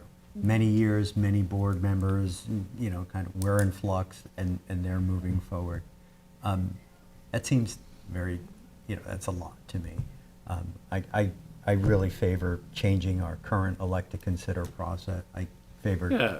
changing our current elect to consider process to streamline that, because it does take the flavor of a public hearing and a board meeting and a vote just to elect to consider. Right, right. Yes. And so what you said earlier about, there's a sense like, oh, okay, the boards, they like it. Yeah. So then they go through the application process. Yeah. But really, it is an elect to consider. So Right. I see this, again, I see this as being put in for the same reasons why the town put in elect to consider years ago. Yeah, So I understand. let's work on that, I believe. But doesn't Before this, we go. doesn't this aim to streamline it by taking away the public work session aspect to it? That is a requirement? So if that there is a majority that is in favor or not in favor of a application, that would then eliminate a step. Especially if it is, if And, the well, majority then are not there's in the favor. questions about voting and how that happens, so. It's gonna go, Yeah. Well, my idea is. Yeah. that, I like, you know, I mean, the just to- supervisor's ideas. Get the applications distributed to all of us. If it has a memo cover page from planning, that's fine, and then if. I Right, guess they you might could not say have if the- one of us wants to put it on, or Right. maybe it should be two. You might not have the memo from planning Okay. yet. When it first comes in, you might have to give planning some time to submit the memo. And then, right, at that point, I do agree that we should streamline the elect to consider process. I mean, Yeah. we've had applications that spent way too much time in the elect to consider part of it. But in all that honesty, it goes through too. I mean, the secret process is quite long Of and course. arduous. Oh, yeah, no. Then no. you throw in COVID and, Oh, yeah, no, I'm And saying, I'm not that's in the saying. application I'm not saying the application, but listen, the application process, the application Is right. process, and secret, I mean, some applications take 1 or 2 years, I'll Like, just I'm take happy- 5 or 6, and that happens everywhere. That's not, you know, it's not a thing of Southampton Town Board. It happens in East Hampton and Brookhaven and everywhere else. I mean, changes on applications sometimes can take that long. That's I it. mean, I'm happy to streamline this process through a series of, you know, like you had said, a 45-day, no, well, I'm willing to say within 30 days, we should know whether or not we're gonna put it on for a work session. And we should get it on a work session right away. And then, you know, after that work session, I mean, we did put in here that if we put it on for work, we were saying that they had 6 months to file a formal application Yeah. once we elected to consider. Yes, correct. Yeah. Yeah, so that is one other change to the section that speaks about, once you have decided, after the formal work session discussion, assuming you have decided to elect to consider an application, there's no time frame now in the code within which an applicant has to file that formal change of zone. So we added 6 months from, bless you, from the time of that Thank you. determination, just in case recommendations start to become stale, conditions change, so we So- can, you know, I don't Yeah, know. actually, that's that's a kind of good good, because he could wait and for different, Or- for election, or wait Sure, and, Yeah. you know, sit Like in that, I limbo. think that's a good suggestion. Right, I mean, I mean, if we could put timelines, you know, timeframes in here, we could shorten the process just through doing that, and by making it standard operating procedure that, like, listen, if somebody comes in, it goes right to the town board, we have 30 days to basically tell them if they're getting a work session, you know, and then if we do that work session, then we can put in a time frame. We have X amount of time to decide on whether or not we will elect to consider that, and then 6 months after that, they have to file their application. Right, and it's important that the work session doesn't have to be some elaborate public hearing. It could just be Just a it work could be session. the presentation by planning saying yes or no, you know, saying, we think this has merit, Like a broad we category. would recommend. Each Yeah. work session is just a broad category. Yeah, by we don't have that plan. many of these, so, I mean, so, yeah, Janice or whoever her designee would be, just come in and say, you know, this one we think has merit, it's because of, A, B, C, D, or it doesn't have a merit, and our recommendation would be to the board that you elected not to consider this. So you're saying that's go it. right to a work session with every application? Yeah, but. Not with not with the formal application with the applicant. Not, you're right, not the, I mean, they can obviously, An they have the, overview. they have the, you know, they could be here, An but overview of not each plan. necessarily have the opportunity to present, or, you know, we can allow them to comment on it if we want, but it doesn't have to be, you know, this long, drawn-out process that we've done on a few, so. As an elect to consider. Yeah, just that the elect to consider part, right. Once you do consider it, then that's, there's a lot of factors that determine the length of time, of the process. And many times, quite frankly, it's on the applicant side, because in my experience, a lot of times, an application comes in, the planning department, submits a review letter back to the applicant saying, hey, right, give us these 25 items, and, their response can take months and months and months, It's in my experience, both here and other jurisdictions I've been working, when I work with the planning department, I've had planners who actually charted that. They said, an application came in, I gave them a review letter, 6 months later, I got the response. A week later, I sent out another rewiew letter. 6 months later, I got and then they complained that it took 2 years. It wasn't me, it was Yeah. them, A lot of times, sometimes it's financial things, sometimes it's other reasons. My issue was that everyone that got onto a work session, we ended up electing to consider. But there were ones that never got to the work session and never got a review by the full town Yeah, board well, to that- even Yeah. get told no or yes, or they Yeah. just kind of sit in limbo. Yeah, I mean, it's hard to control sometimes. I mean, I know applicants, like I think Kathleen had mentioned, it's people, some people come in and they just kind of, hey, They by the want to way. know, like, By the do way, you you think know, I got a it's- shot before I Right, put it's a this more stuff together? informal type of meeting, and that happens in every jurisdiction. And that's fine, but Yeah, I think, yeah. I think it should be, directed to staff that, like, listen, even if you think, there's a questionable whether or not maybe it should go to the board. Yeah, Janice could, I mean, I think probably that's what she says to some think she'd people. be happy to If you're do serious that. about this, Yeah. give me something, and I can present it to the board.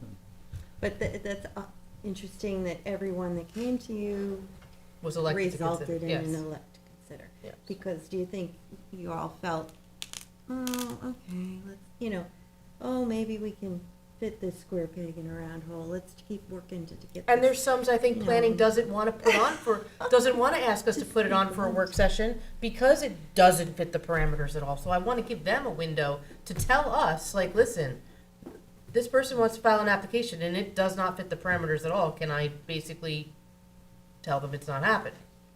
Yeah. It's just a way to just have us have input in all the applications and give people a working time frame as to when. And I'm happy to continue to work on this with Kathleen and talk to each of you and, see which ways we can make it better, because I know you're still not probably thrilled with it. So if we can make it, if we can make the process quicker by amending this somehow, I'm happy to look at that. For me, it was just a way to make sure that all these applications are coming to the town board, because it's our decision as to whether or not we want to entertain them. And I think we deserve the opportunity to at least review these and decide whether or not. And the applicants deserve, a pretty quick yes or no. And a first point of contact would still be planning, Yeah. Yeah, Not- yeah, absolutely. yeah. not elected town board members getting applications in No, their it would, emails it would and, go through you know, planning, but it Because would. that it's will a- happen, Yeah, Yeah. because, right, because, but that could happen now. only applications that are serious about it are gonna get to some point where they're gonna make some type of application. There's people out there all the time that have ideas. You don't wanna hear every idea, you want to let it process through planning. If somebody's serious enough to pursue it, they should make some type of application and then have that review. You don't, So we could put this in the elect to consider process, yeah. like do something there. Okay. Isn't this the code? You're amending the code. You're not like throwing the one out and adopting a whole new No, one. it's recommended. No, it's So just we are tweaking the amending the code. elect to consider code. That's Yeah. that's what As this would be. proposed, yeah. Is that, We're adding to the- Well, it's an Well- amendment. an amendment. With the hopes of that it'll be a streamline. I mean, I've been working on this for a year, so what's another 6 months? It's kind of like how long it takes people to get through the process. Unfortunately, we don't have many of these. Since we're here, let's talk about section H, number 1. This is just to include the planning board, any update to the town's comprehensive plan. Yeah, it goes to the planning board, What page are you looking at? which has generally been our practice. But it did not happen last December. Thank you. Page 7. Thank you. Yeah. Currently, H1. Thank you. So if we do a Hamlet plan, if we do anything, according to this, we would get a referral from planning before the town board works on it, Correct, or votes on it. correct.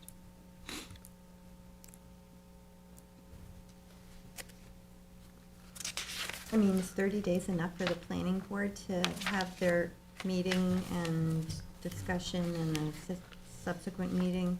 Well, it's within 30 days, the existing text, this is kind of reshifted. I know the underlining suggests that it's new language. The only new language is that which is highlighted in yellow. But the current language does say, Madam Supervisor, within 30 days of the date, the planning board meeting at which said referral is received. So it's starting the calendar at the day the planning board starts to discuss it, and put it on. But we can clarify that if you'd like. I just Or don't know that extend with it, their make it meeting longer. schedule, if that's, They meet Yeah, that's twice a fine. month, No, no. So so. I just wanted to come down. is there a work session each time, or is it just Yeah. a board meeting once and a work session? They usually, town board referrals are usually an item on their agenda, Oh, um, okay. to the extent that there are any. Two-year process. So they'll do their subdivision application reviews, site plan application reviews, and then oftentimes there'll be some town board referrals. Usually for local laws, but this would then also be a referral. So like, if and when the board is ready to notice this actual local law, that would also be referred to the planning board.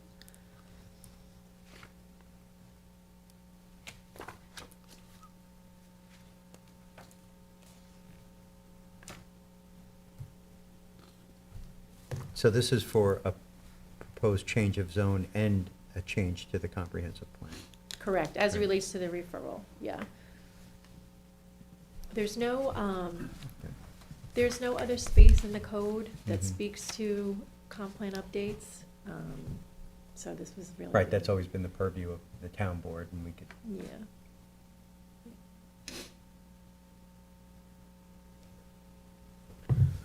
Maybe instead of in the last page, instead of saying the town board seeks to recognize its authority to elect not to consider, maybe it's just its authority not to consider. Then it doesn't require that, like an official vote from us. Sure, That's just, sure, we can make that change. well, if everybody's comfortable with it. I mean, right now, it's, if there's an application that, it's some of these applications, I think, just kind of die on the vine, because they do put in an application, and then they're just never given a work session, because it's just not something, it's like, either it's spot zoning, or it's out of whack with a comp plan, and so it just sits there, and they just never get a work session. No, but we and need a process. We need a This is process to good just say idea. no, without going to the work session. Right. You should have a process, because the law allows you to identify that process, we should do that. Yeah. Whatever it is. Like I said, I'm willing to keep working on it and get everybody's input and meet with you individually on it. and- Thank you, I think it's a good Yes. idea. It's a good start. Thank you, Kathleen. Thank you, Cindy, for doing this. Yeah, thank you, Cindy, for bringing this forward again. Yes. No, he wants it. Wish How I are you had a feeling, pill- Bill? No, I wish I had a pillow So, for his elbow. It's the difference, like I said. Makes me want to hand the M&Ms down to you. They do it. I don't want any M&Ms. Oh, they do it like at a How round about the table. They Snickers? do it like here, like, what they do is, it's in that room. and Do we have anything else? Oh, we do. They talk just like, it's like an exec session. How is everybody? Hi. Thank you. Next on our agenda is the Peconic Estuary Program Update and Request for 2024. And Dr. Joyce Novak is with us today. Thank Do you have anyone else with you? No, it is just me today, and also, please take one and pass it down. Certainly. I was not going to risk having technology issues today. Waiting for your Apologies. presentation to be gone, sifted through by IT. Right, so, apologize for all the paper, so if you would follow me through the presentation. The smaller printout in color is the 2024 through 2026 proposal for the Peconic Estuary Program, but this is sort of the presentation that just goes through that. So I just want to circle back on PEP and the Community Preservation Fund for everybody who might be new or not thoroughly aware of it. A maximum of 20% of the fund may be utilized for the implementation of water quality improvement projects, including the operation of the Peconic National Estuary Program, and the use of such funds shall only utilize to match federal, state, county, or other public or private funds on a dollar-for-dollar basis, not to exceed 10% of the annual amount appropriated for water quality. So that is the legal mechanism through which we make the request every year. So the East End towns contributed from 21 to 23 to the Peconic Estuary Partnership, and now we're looking to talk about 24 through 26. And we do it in 3-year blocks because the federal government increases funds every year. And it quite frankly would be too difficult for me to try and change these numbers and do this with each town every year. So we look at what is in the current federal budget for the first year and just maintain that across. So 25 and 26, we will see an increase in federal dollars, but this contribution will be maintained at, whatever we agree to now. I would imagine it helps your budgeting over from year to year. Right. And It's projection- easier than to projected 3-year budgets. plan and to be able to do that. It allows us to take these numbers and take the local government contributions and go to our congressmen and our 2 senators in the state of New York, and use that as leverage dollars with the federal dollars and to make a case for increased. We did something similar to that with the MECOX management plan with our trustees. Right, a 5-year. Right, right. It's Commitment. much easier to manage for that. So we look at, the number we're talking about this year is $875,000 for the East End towns that are part of the CPF program. And then a breakdown of the proportion that each town, of the total CPF that each town has in the last year, so that's the 2023 numbers that we got. So it will be 481,338 for the town of Southampton. And then on the next page, again, what I just said before, the end of the initial 3 years is over, so we're looking to renew 24 to 26 at an annual amount that will match the 875. Just a reminder, national estuary programs are authorized in Congress to receive $1 million. So of course, every year we work with our federal representatives on that. We do have a group in Washington that we work with. And our current New York State budget is $550,000. The Assembly budget, supported by Fred Thiel, is increased us to $750,000 at the New York State level. Part of that justification is the East End towns are now contributing steadily, and it is a valued local program. So the East End town support of the program goes a long way, much more than just, the dollar amount here. Dr. Novak, Yes. is the National Estuary Program, that's a, contribution that's set by Congress. Are you expecting it to be $1 million or? No, so right now we are in the House budget at 875. So that is always something that's difficult to predict. Some presidents have zeroed us out in the national budgets. Congress has always come back, in the past 15 years anyway, full force and increased that funding. So we have strong congressional support. It is a program that has huge bipartisan support, and that's one of the reasons that Congress strongly supports us, right? In states like Louisiana, Alabama, and Florida, the program is used for a lot of coastal resiliency flooding issues, right? It's a way to get federal dollars on the ground. So congressionally, we're very valued. We hope every year we make a federal request that is the $1 million, right? That's what we're authorized to Right. receive, but It doesn't always hit that mark. it has never hit that mark. Okay. Right? 875 will be the highest in the past Keep decade or asking. so that it has been Okay. that high. But yes, I mean, that is the request, and like any large budget, it's a negotiation, right? Thank you. Keep Sure. asking.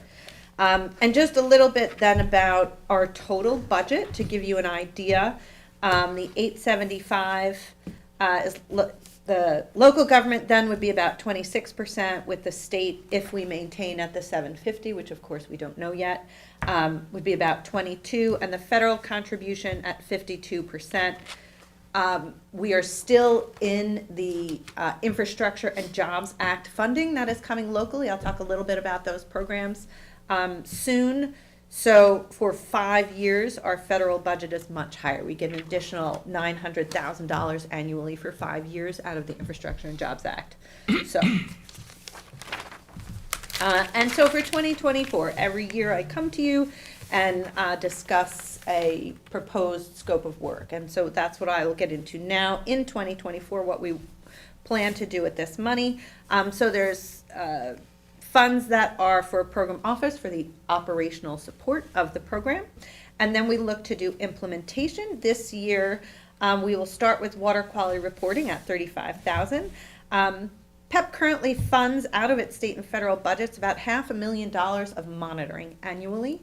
We feel that that work is not getting out there the way we would like it to. Last year, the town of Southampton gave us some funding to develop an app. Because of some contract delays, we're just getting that money to the Geospatial Center at Stony Brook to help us do that.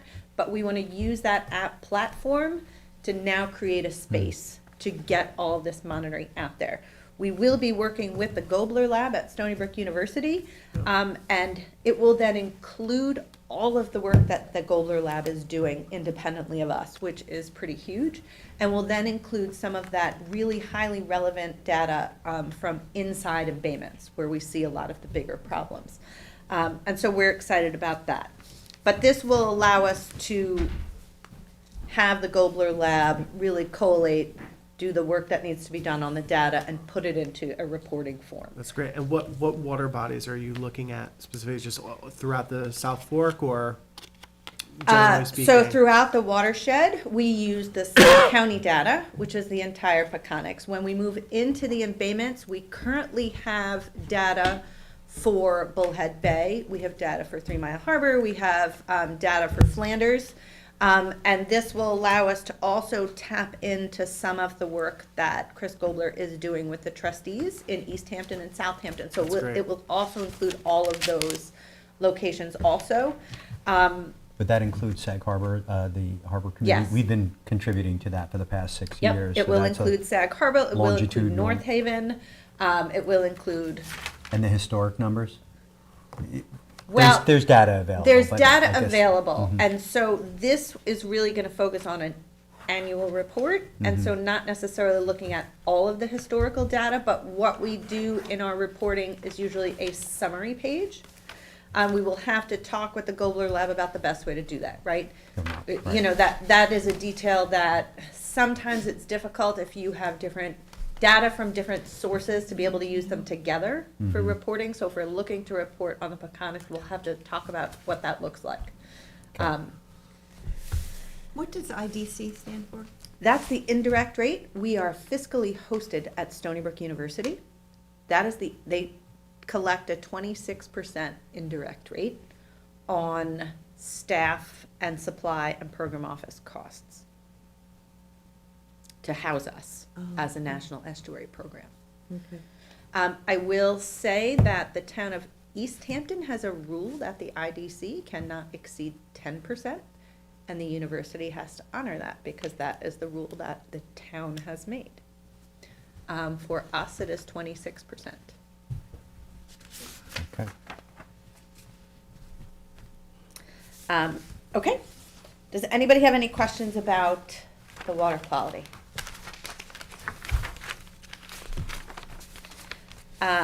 Then we will be looking into nutrient reduction, following on with partial salary for a person who facilitates and runs nutrient outreach work. This year, we will also include the design, printing, and mailing to every household in the 0 to 2 travel time to try and jumpstart the installation of IA systems, right?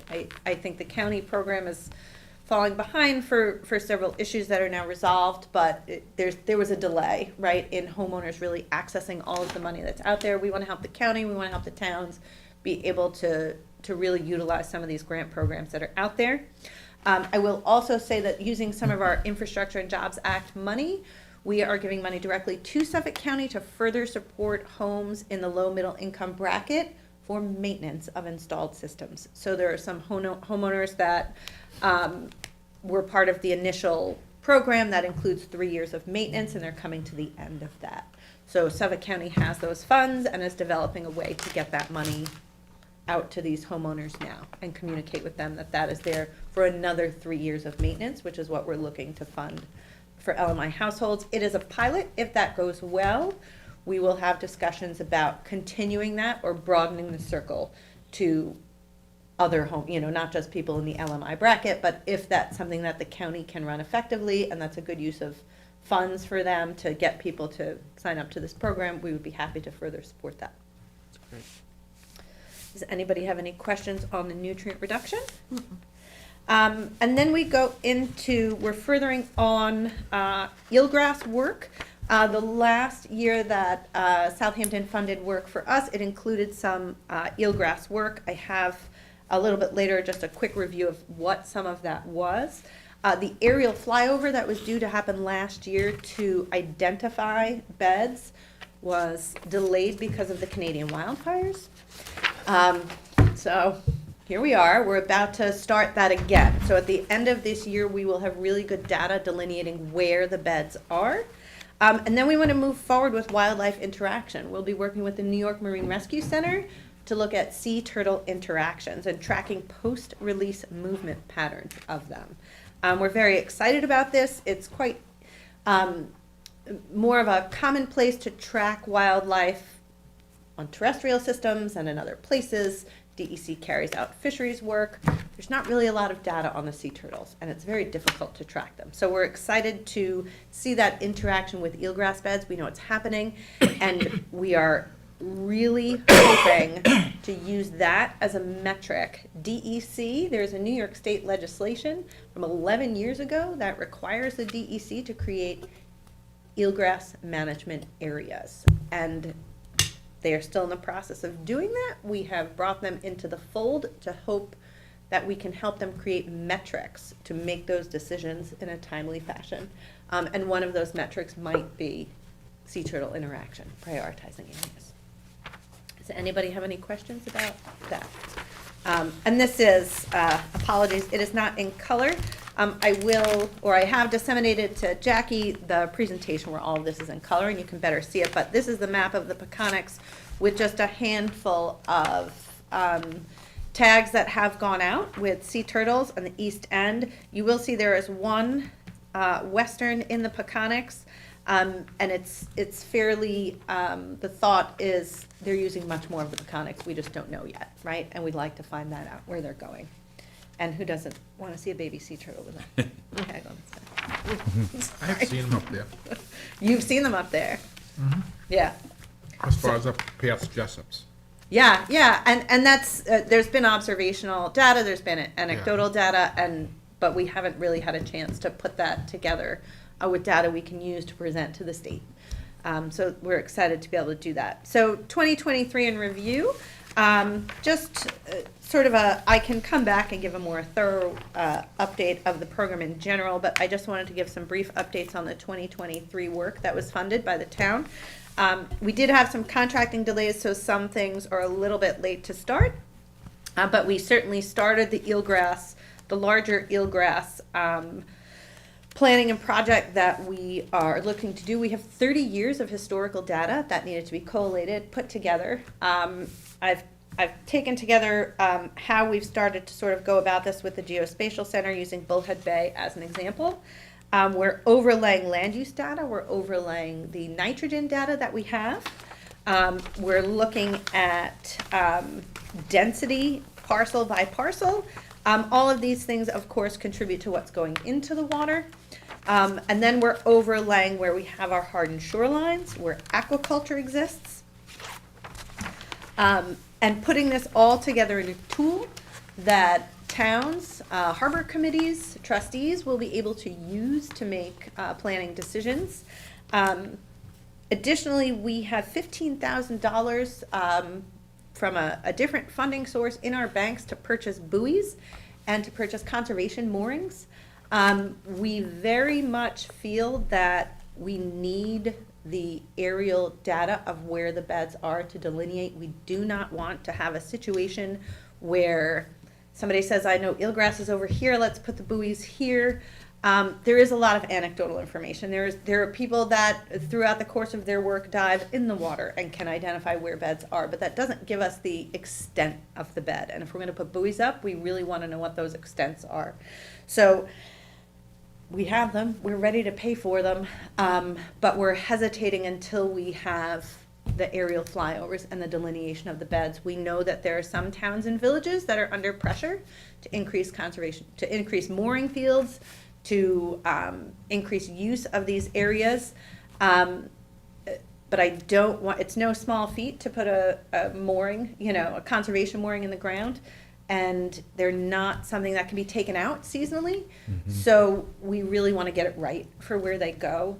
And the same with buoys. We don't want to have a situation where with good intent, people think they are marking out an eelgrass area, which leads to adjacent higher use by vessels where there's still eelgrass, right? And where then there's detrimental effect to that. So I had a visit from the mayor of in Sag Harbor yesterday, and a board member, and we were talking about, Councilman Schiavone was there, and we were talking about they were investigating something called an eco mooring system that wouldn't disturb the we've had this conversation with Mary Ann Eddy on the Harbor Committee. Based on that conversation a year and a half ago, we bought them. That's what a conservation mooring is. We have them, or we're ready to purchase them. Our concern is, where are you going to put them? And one of the things we need to be able to do is, there's lots of companies now, and like anything that is a business that grows, you really need to figure out if it's working before you make a large investment. So we have a $10,000 investment ready to go, but we want to be able to track if the conservation mooring is doing what it's supposed to do, which is not scour the bottom, right, where the mooring's attached. We can't do that if we don't have the initial aerial surveys to look at in the area. And it would be putting conservation moorings in on good faith that it's working without actually knowing how well it's working or if it's working. And if there is mild scour, what that is. How are you judging what that is? Right. Right? Being able to put an actual metric on its success. Just so everybody knows who is watching this, moorings that have metal chains, the metal chains lay on the floor, the boat, because of the winds, go around the Sways. mooring, and the chain scours the floor. So I suppose these kind of stick up off of the mooring and don't allow the Correct. chains Correct. to scour the bottom, just for everyone else. I think we all understand it here. Yeah. And in 2018 and 2019, we worked with, in Cockles Harbor and Shelter Island to try and replace some of the moorings. There, it was a situation where the marina was there for a very long time. Somebody discovered the eelgrass, so a little bit of cart before the horse. But it also became an issue of a privately held area. Do they want to, or should they take the liability on of something that's maybe there's no data and information about? Right. So we also want to be in a situation where we can confidently go to private marinas and private areas and say, this works and here's why it works, to raise that level of confidence with private businesses. And there are still healthy eel beds in Cockles Harbor. There are right? very That's- healthy eelgrads in Cockles Harbor, but there's also pretty good imagery of the scouring, right, and where it exists. So we know it's happening, and of course then other places, which is also, if there, the aerial imagery will tell us if there are new beds that we haven't yet really looked at. And that's what happened with the, 10 years ago, the aerial imagery in Cockles Harbor. Is it a came special up. kind of aerial imagery? We have aerial photography going back to the 1930s in the town here. It's just the town. but- Yeah, so they do a specific flyover for this purpose. And so Certain the level. conditions are right. different, the level are different, right? Like, they Winds. wait until certain situation is just so. Right. And this year, we were able to, or what was supposed to be last year, we were able to combine funds with our sister NEP, the Long Island Sound Study. So the team from, it's the University of Rhode Island, will actually do the Long Island Sound and the Peconics. And so it was supposed to be wonderful last year, and then those wildfires. And it was the smog from the wildfires that you couldn't do it. Why are eelgrass beds important? Eelgrass beds are primary habitat in marine systems. They are nurseries for a variety of organisms. They filter water. They are good carbon sequesters. So the rapid rate of decline that we have seen them since, the HABs issues of the 80s and early 90s has been devastating. Additionally, warming waters, this region of the East Coast is warming faster than other areas on the East Coast, and the heat thresholds have caused increased die-offs. We also received $250,000 from the federal government to research exactly that. So we're working with the Peterson Lab at Stony Brook University, we're working with Old Dominion University to have some new technology to help us look at these plumes of fresh water coming in. We don't necessarily need to know the exact discharge point of the fresh water, but we need to know where it's concentrated to a much finer scale than we know. And we will attempt to do some preliminary pilot restoration. Restoration has largely failed in the New York area for eelgrass. A lot of what we see today is really management of an area that exists and sort of nurturing what we have, which is also very important. But to really restore the eelgrass beds, we need more information before we even know if it will be successful, because past efforts have failed. It But the- also the they storm- came back very strong. Bull's Head Bay, the outburst came back very strong. It's all over. Correct. And Bullhead Bay is somewhat of an anomaly, which is why I think the trustees years ago protected it and gave it, a special status. And that is one of the areas specifically that this research is focusing on, to look at, what's happening with that colder groundwater that's coming in, that Bullhead Bay is thriving. It's all over. Yeah. It's even in the boat slips. It grows. Yeah, yeah. It's certainly a unique area. Yeah. Okay. And I spoke about the coastal watershed grant, and this is what we're doing. We will be having some outreach around this when we get a little further down the line. We're working with the Society for Women in Marine Science at Stony Brook University on that project. And then I just wanted to briefly update you on where the Bipartisan Infrastructure Law funds, also known as the IIJA, funds are being spent on the ground on the East End. So in Riverhead, we have 2 projects. In Southold, we have a project. Sag Harbor, Havens Beach, Southampton, the Riverside Wetland Restoration, and the Eastern Peconic Changes Site. And I will go through Sag Harbor, Southampton, and the Eastern Peconic briefly with you so you can see where we are. In Sag Harbor, we're focusing on stormwater control. We will be doing 2 things. One at Havens Beach, developing bioswales and rain gardens to complete the stormwater catchment there, and looking at where East Hampton had installed pervious pavement on Bay Street. The elevation is not quite right, and they're not catching major storms, they're only catching minor storms, so we're going to fix that so that it catches the full breadth of water that comes in. In Southampton, as you're all probably aware, we're funding the concept plan portion of the wetland restoration at Riverside. And the bids are currently under review at the town, so we're very excited about that. And the Peconic East Changes Program, that is a climate change focused program on creating habitat, acidification reduction, nitrogen bioextraction, guarding our shorelines, ecosystem longevity, and sequestration of carbon. So we call it changes, so we don't have to say all of those things every time. But it will be a combination of sugar kelp, oysters, and eelgrass. And the first year was really spent in site suitability modeling and work, and we'll be looking at Menantic Creek and the South Ferry site on Shelter Island, Gannett Creek and the eastern shore of North Haven, and south of Barcelona Point and Sag Harbor Cove. Right, and so years 1 and 2, site suitability is being carried out with some test plots, looking at a variety of water quality and sediment assessments. Where to put the shellfish, kelp, and seagrass is, of course, of paramount importance, because what we're looking to do really is model the highly successful project this team did in Shinnecock Bay. We've engaged the same team at Stony Brook that did that, and the key to their success was a couple years of really good testing to make sure things will grow and will work. Monitoring is essential. Hydrodynamic modeling is essential to make sure things are in the right place and will grow successfully.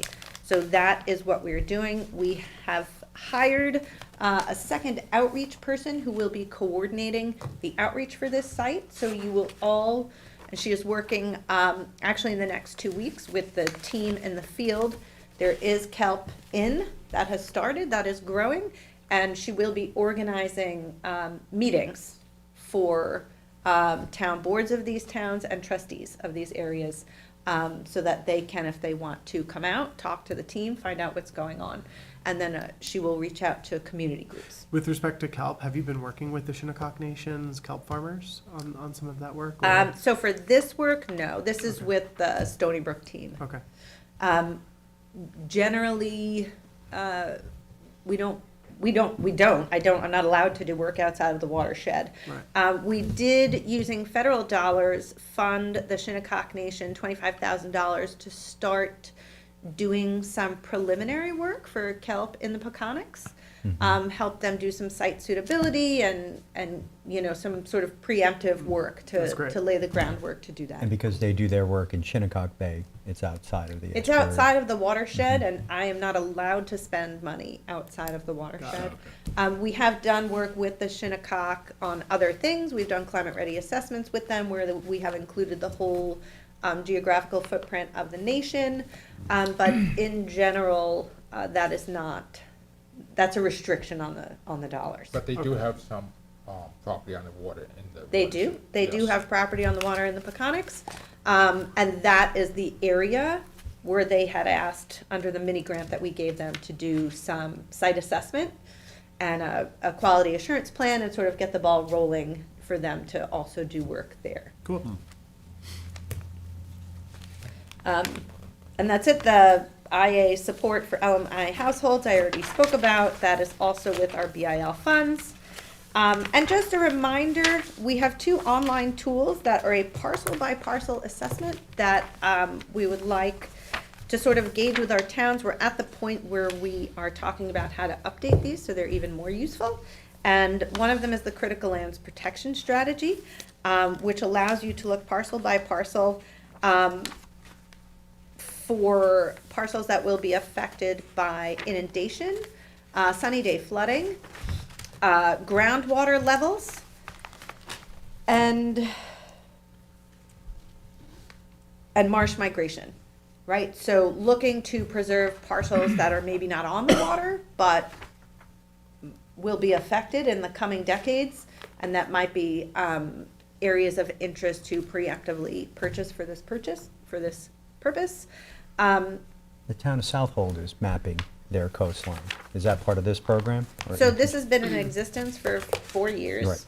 I'm sure there's other mapping going on. We are working with New York State DEC in the climate unit to develop a model to be able to identify sites that might be prioritized for nature-based solutions, as well as sites that maybe the wave action is a little bit too high for that, looking at a variety of things to put into a map that would help people make better decisions about retaining natural shorelines, and in some cases, maybe converting hardened shorelines back to natural features. Great. Do you have access to our GIS system? If not, we should get you access to Southampton Town's GIS. It's fantastic. Well, Yeah. so whatever you have online, I have access to, but other than that, no, I don't. Okay. We'll talk.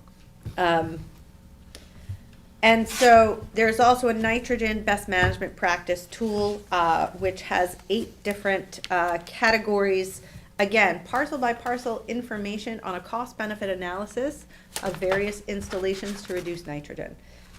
From rain gardens to septic to water reuse, fertilizer recommendations, hard construction alternatives, and much easier sort of nature-based solutions. Looks at nitrogen loading and the cost per pound, you know, the best bang for your buck if you're gonna install something. It's meant for both municipalities and individual homeowners to be able to assess how things, what they cost if they wanna put them in, and if it's worth it, right? If it's, you're gonna spend a lot of money for a very low reduction, is that something you wanna do with your money? And I wanted to make you aware that New York State, the Long Island Nitrogen Action Plan, has completed their water exchange study. This is a model that they looked at making various hydro modifications on the shoreline for water quality improvement. I urge you all to attend the webinar in early April and to listen. It was very eye-opening. There is a misconception that making cuts in certain areas just by increasing the water exchange will automatically cause a reduction in pollutants.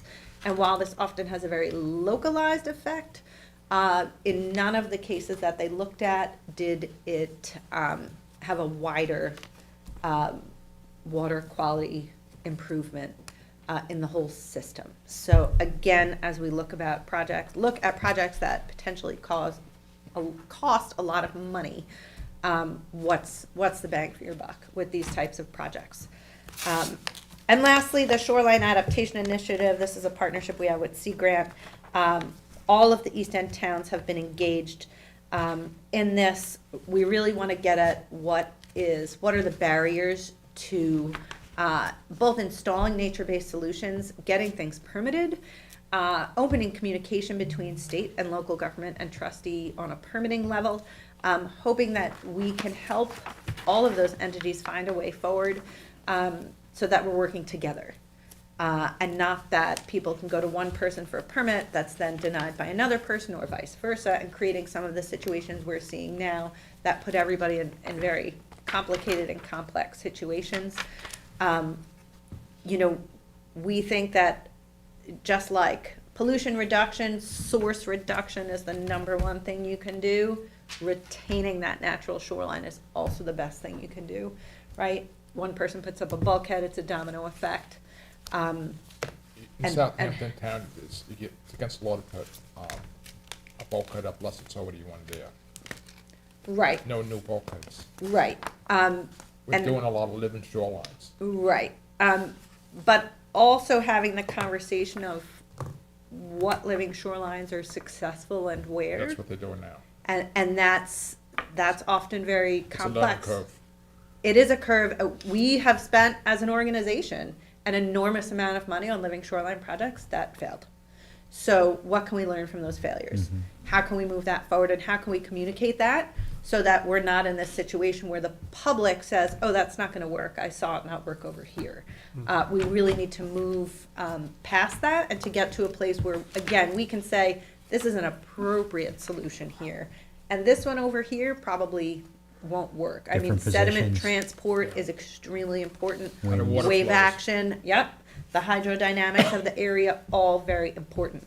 Putting those things together in at least a first cut model that people can look at, consultants can look at. We are working with contractors, consultants, everybody. And then we will be also looking at where we can make recommendations to change existing codes that allows local governments to make decisions that maybe they can't make right now. So we now get grant requests for CPF money for living shorelines. Would it be possible to run those plans through you before we invest that grant money in that project? I would be happy to take a look. Again, without having some of this information, maybe you can't even make that decision, and maybe that's the decision. Yeah. Right? Until you can say with confidence that it's something that will work, that's where it's difficult. And so we would be happy to engage with you on that and see how we can support you. Is there value in trying the different, I would imagine that there's value in trying different scenarios in different places. I mean, With the caveat that it is set up as just that, then it would be, people like to use the word pilot project, but if you do not have the metrics or the monitoring in place to decide if it is a success or a failure, and to what extent, then we would not consider that terribly helpful. It takes about 5 years. Our funding requirement has it has to have positive impact for at least 5 years, so, knowing the probability that it will or won't function will help, or also knowing, or having you actually have it and say, there's a probability that this will work, and having you have the ability to then go back and check it out and see what's working or what isn't working. Right, For your own and data again, source. that would be amazing, and that will very much depend on how it's set up, right, if that's possible. And at this juncture, myself, other national estuary programs, we're all at this impasse where, again, we're not really funding that until we have the data. And so if there is one project, maybe that is set up in a way to be able to gather that data correctly, that would be really helpful. I don't know what you're facing, I don't know what you're reviewing, but it's certainly something that,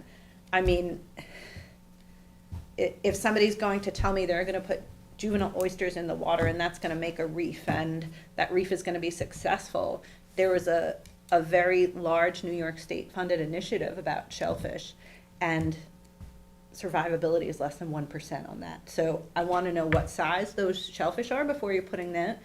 It needs to be, you need to have the site suitability already done, or that's part of your plan.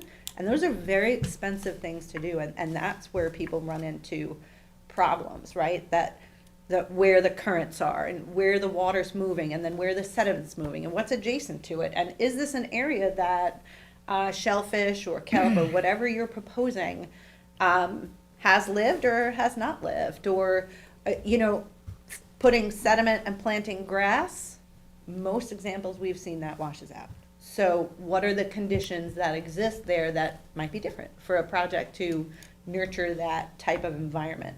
And I would be happy to look through things with you. I would be happy to go through, New York State does have a document that talks about some of that, DEC does, and to highlight maybe some things that you could use as criteria.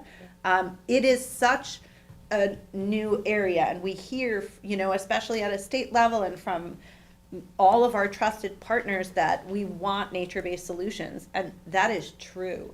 But we also want to know where they're going to be successful, right? And we need to make wise decisions on figuring that out. But it's mostly on the trustees level for the living shorelines.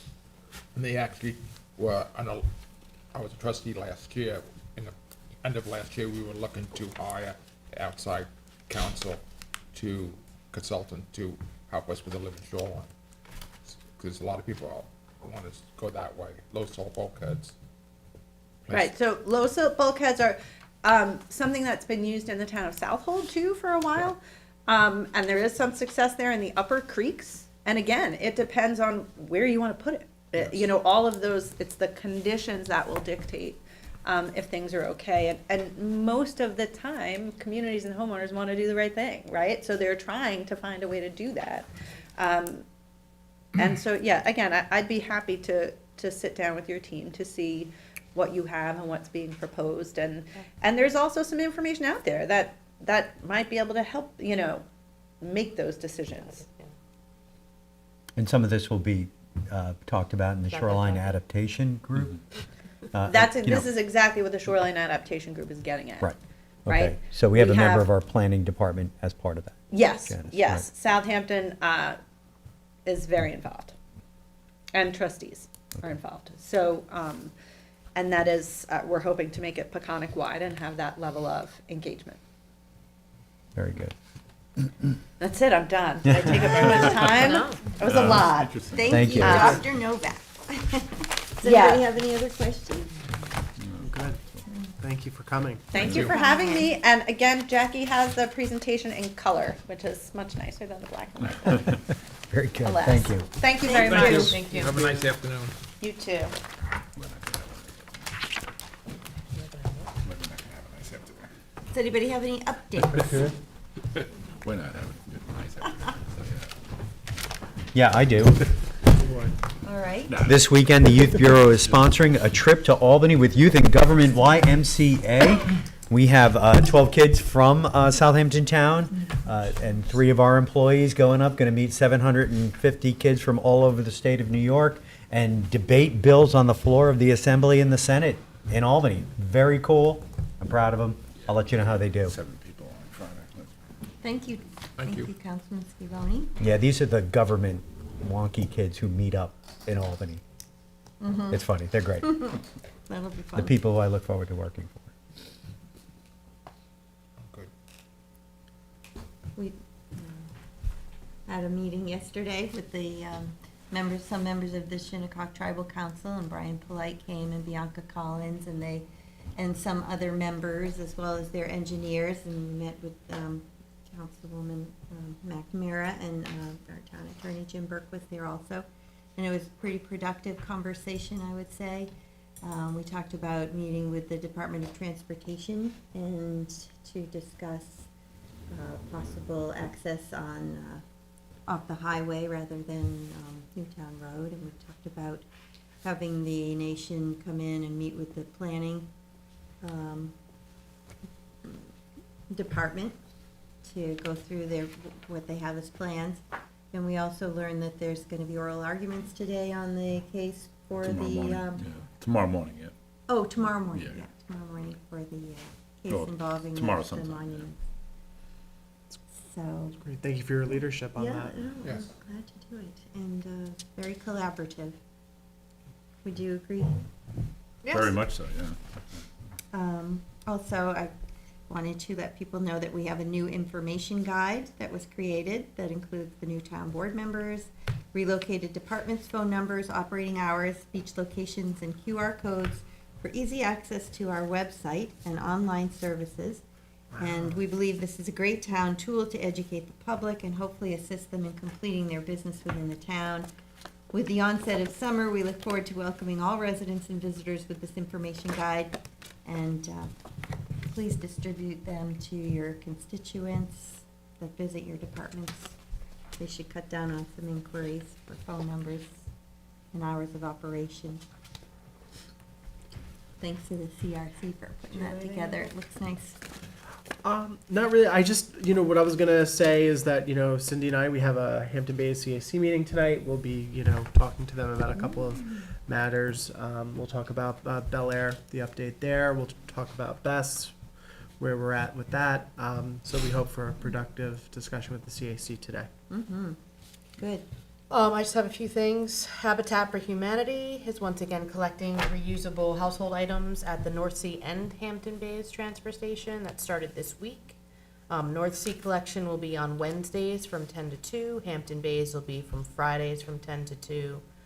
They take the items that they collect, they sell them at their restore in Ronkonkoma, and proceeds go to support affordable housing projects. It's a great thing, but I ask residents to keep in mind that if you go there and you think something it has worth to you, and they tell you that they will not accept it, kindly take your item and leave. Yeah.